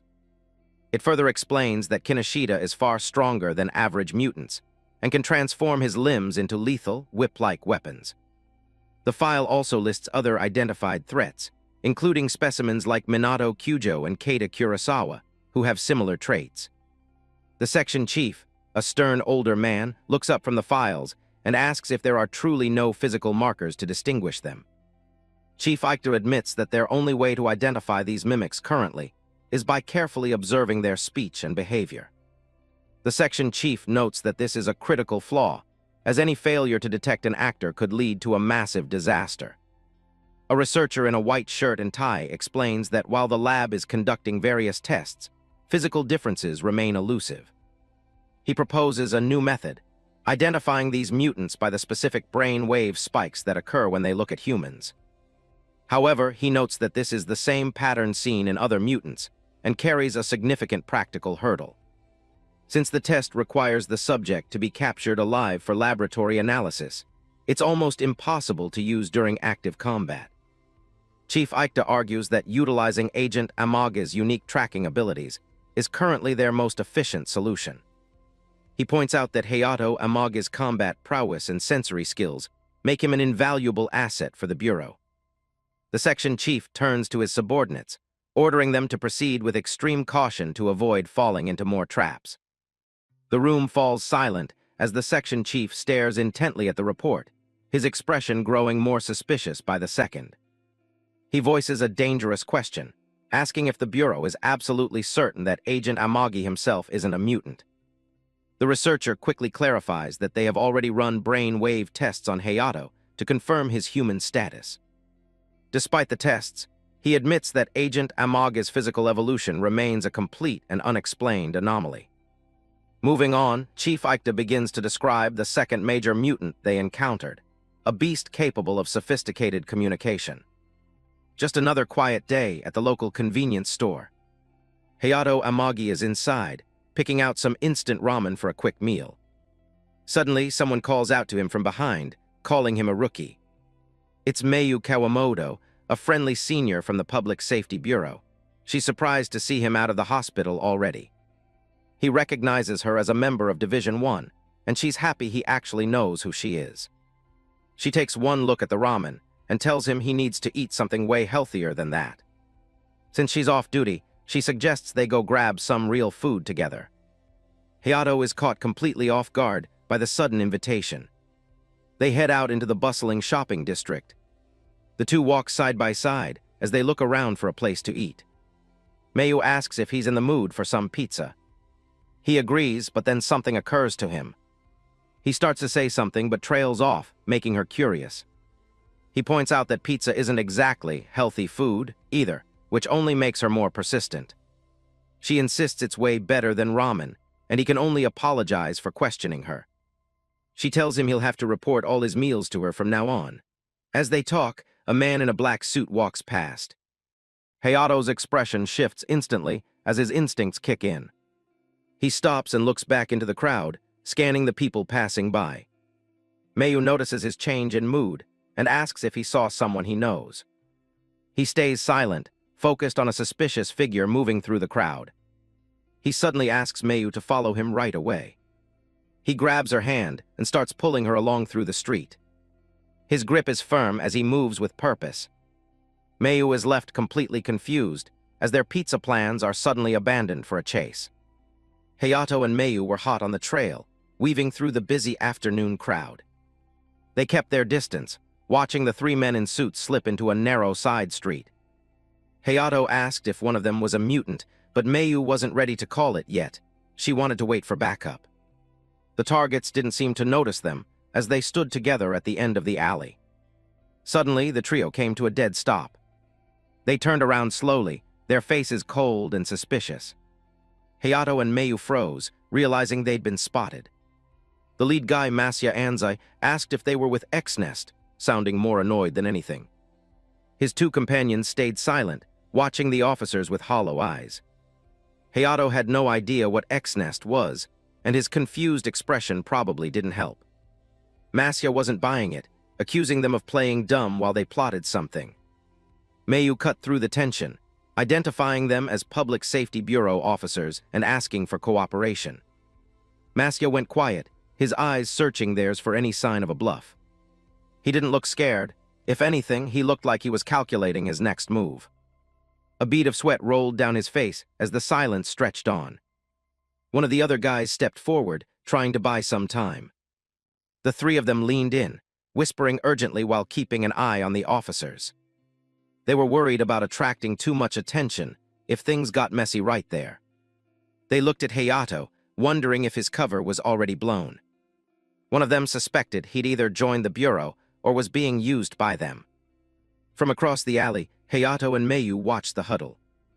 They couldn't hear a word over the distant city noise, but the vibe was definitely shifting. The mutants decided right then that they couldn't trust anyone working with the Bureau. For them, the choice was simple. They had to stay away from the PSB. Masya didn't see any point in sticking around for a fight they didn't need. Meanwhile, Mayu's device buzzed. She finally got the data she'd sent for earlier. The screen showed the IDs of all three men, Masya Anzai, Tetsu Fukami, and Jun Sita. Every single one of them was officially listed as a missing person. Masya started a calm countdown, his voice steady despite the situation. On 3, he barked an order to run, and the trio bolted like they'd been shot out of a cannon. Hayato didn't hesitate, shouting to Mayu as he took off after them. The chase was on, with the officers trailing the suits through the winding backstreets. One of the guys was fast, pushing himself to the limit to put some distance between them. He glanced back, teeth grit as he realized the silver-haired kid was gaining ground.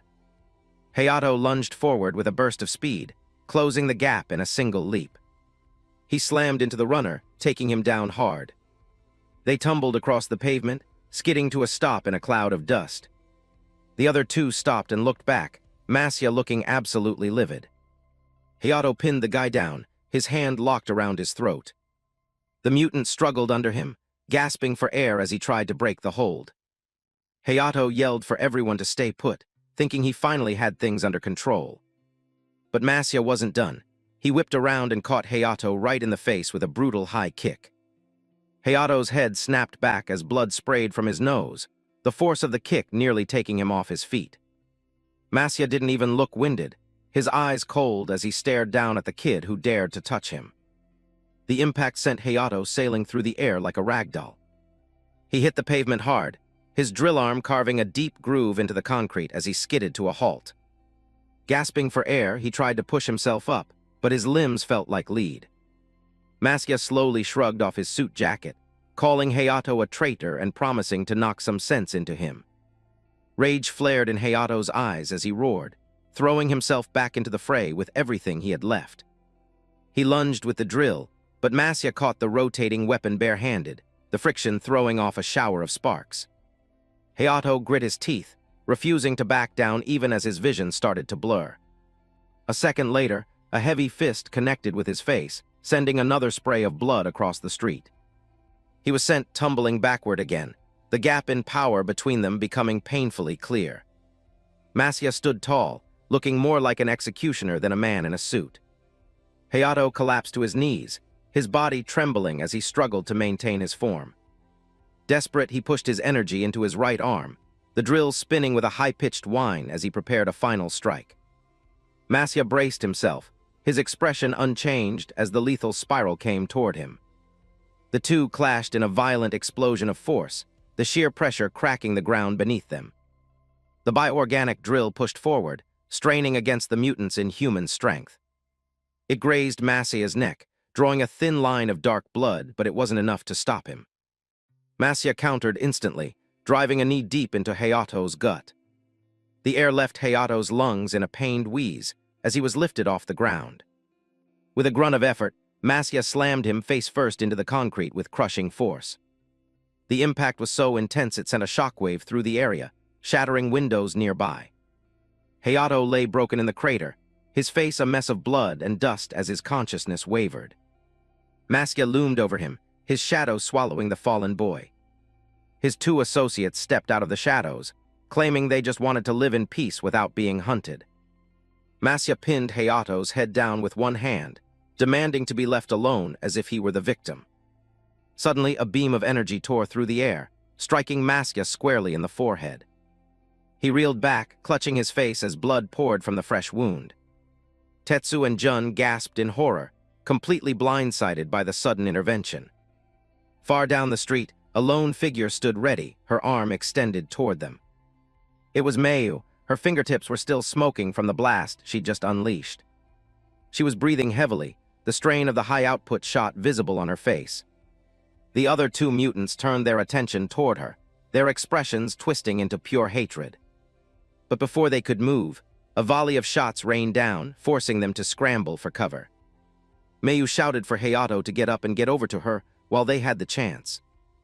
Hayato looked up, his predatory teeth bared as he forced his battered body to respond.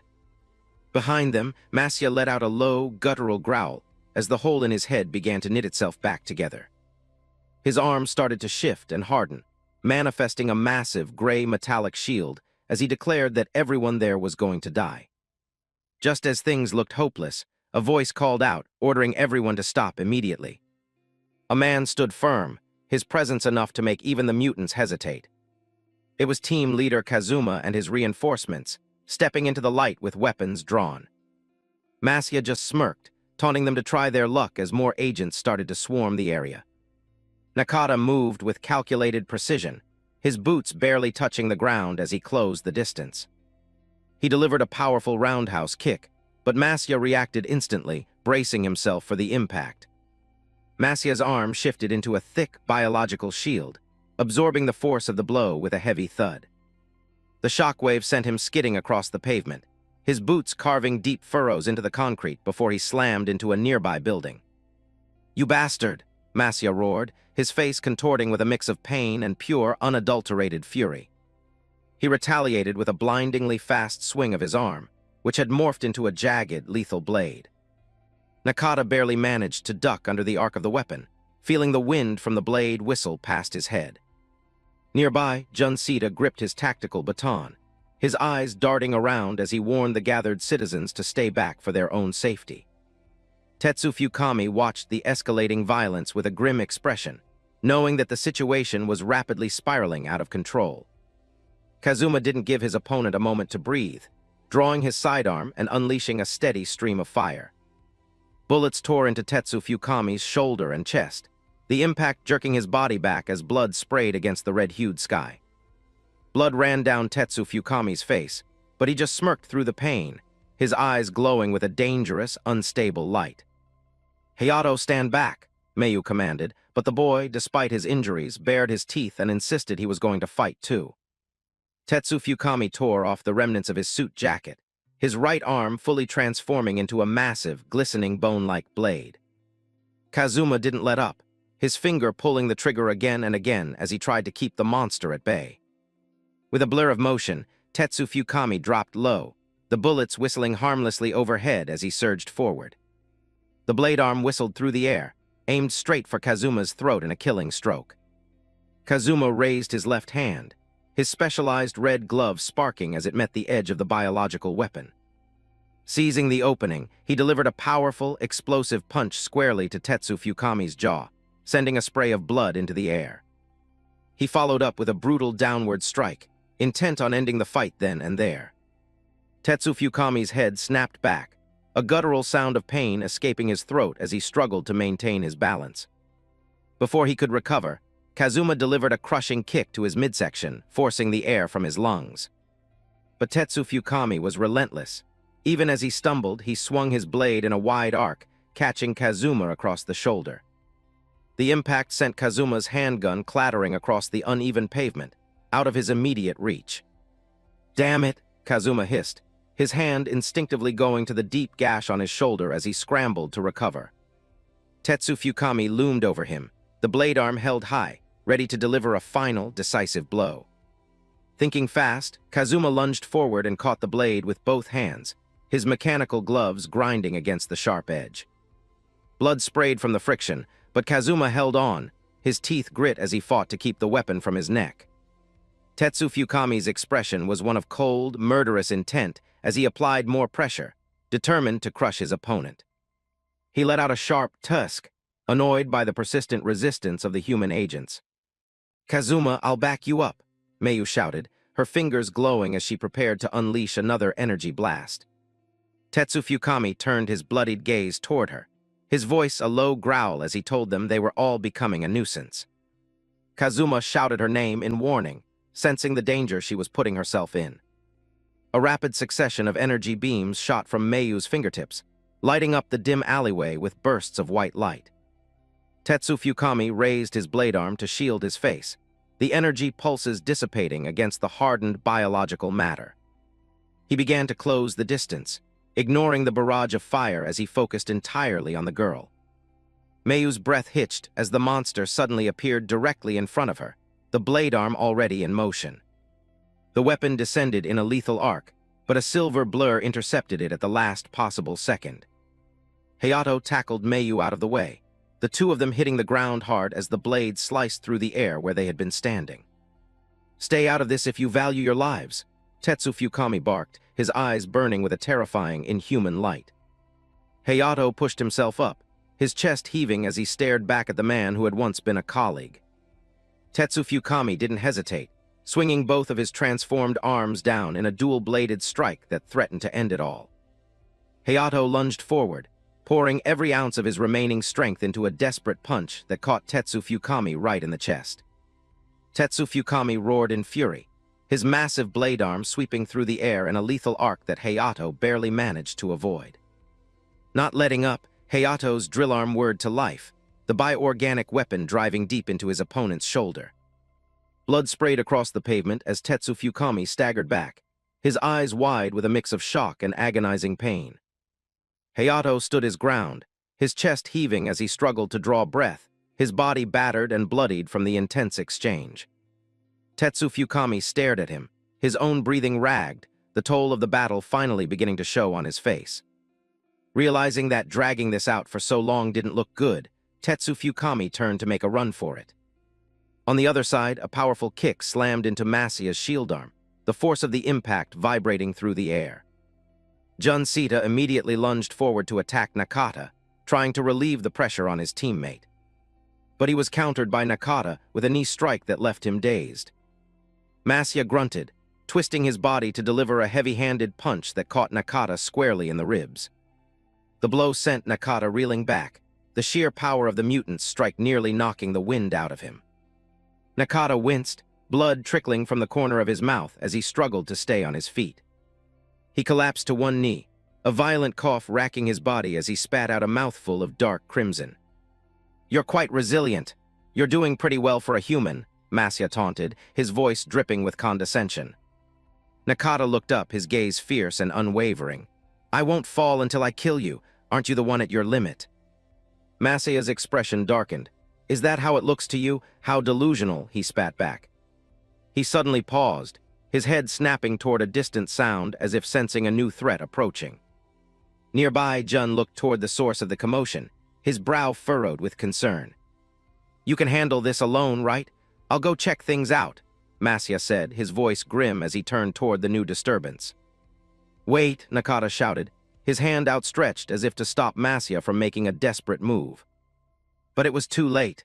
Jun Sita had already lunged forward, intercepting him with a brutal swing. Jun stepped into his path, his expression cold and determined. "I'm your opponent," he declared. The air went cold as Tetsu grabbed a terrified child from the crowd, holding a blade to the boy's throat. "Everyone get back," he screamed, using the innocent life as a final, desperate shield. Tetsu holds a blade to a civilian's throat, barking out a final warning for the agents to back off. Kazuma keeps his pistol trained on the threat, while updating Hayato and Mayu on the hostage situation and the team leader's absence. Mayu steps forward, taking aim as she prepares a precise counterattack to rescue the citizen.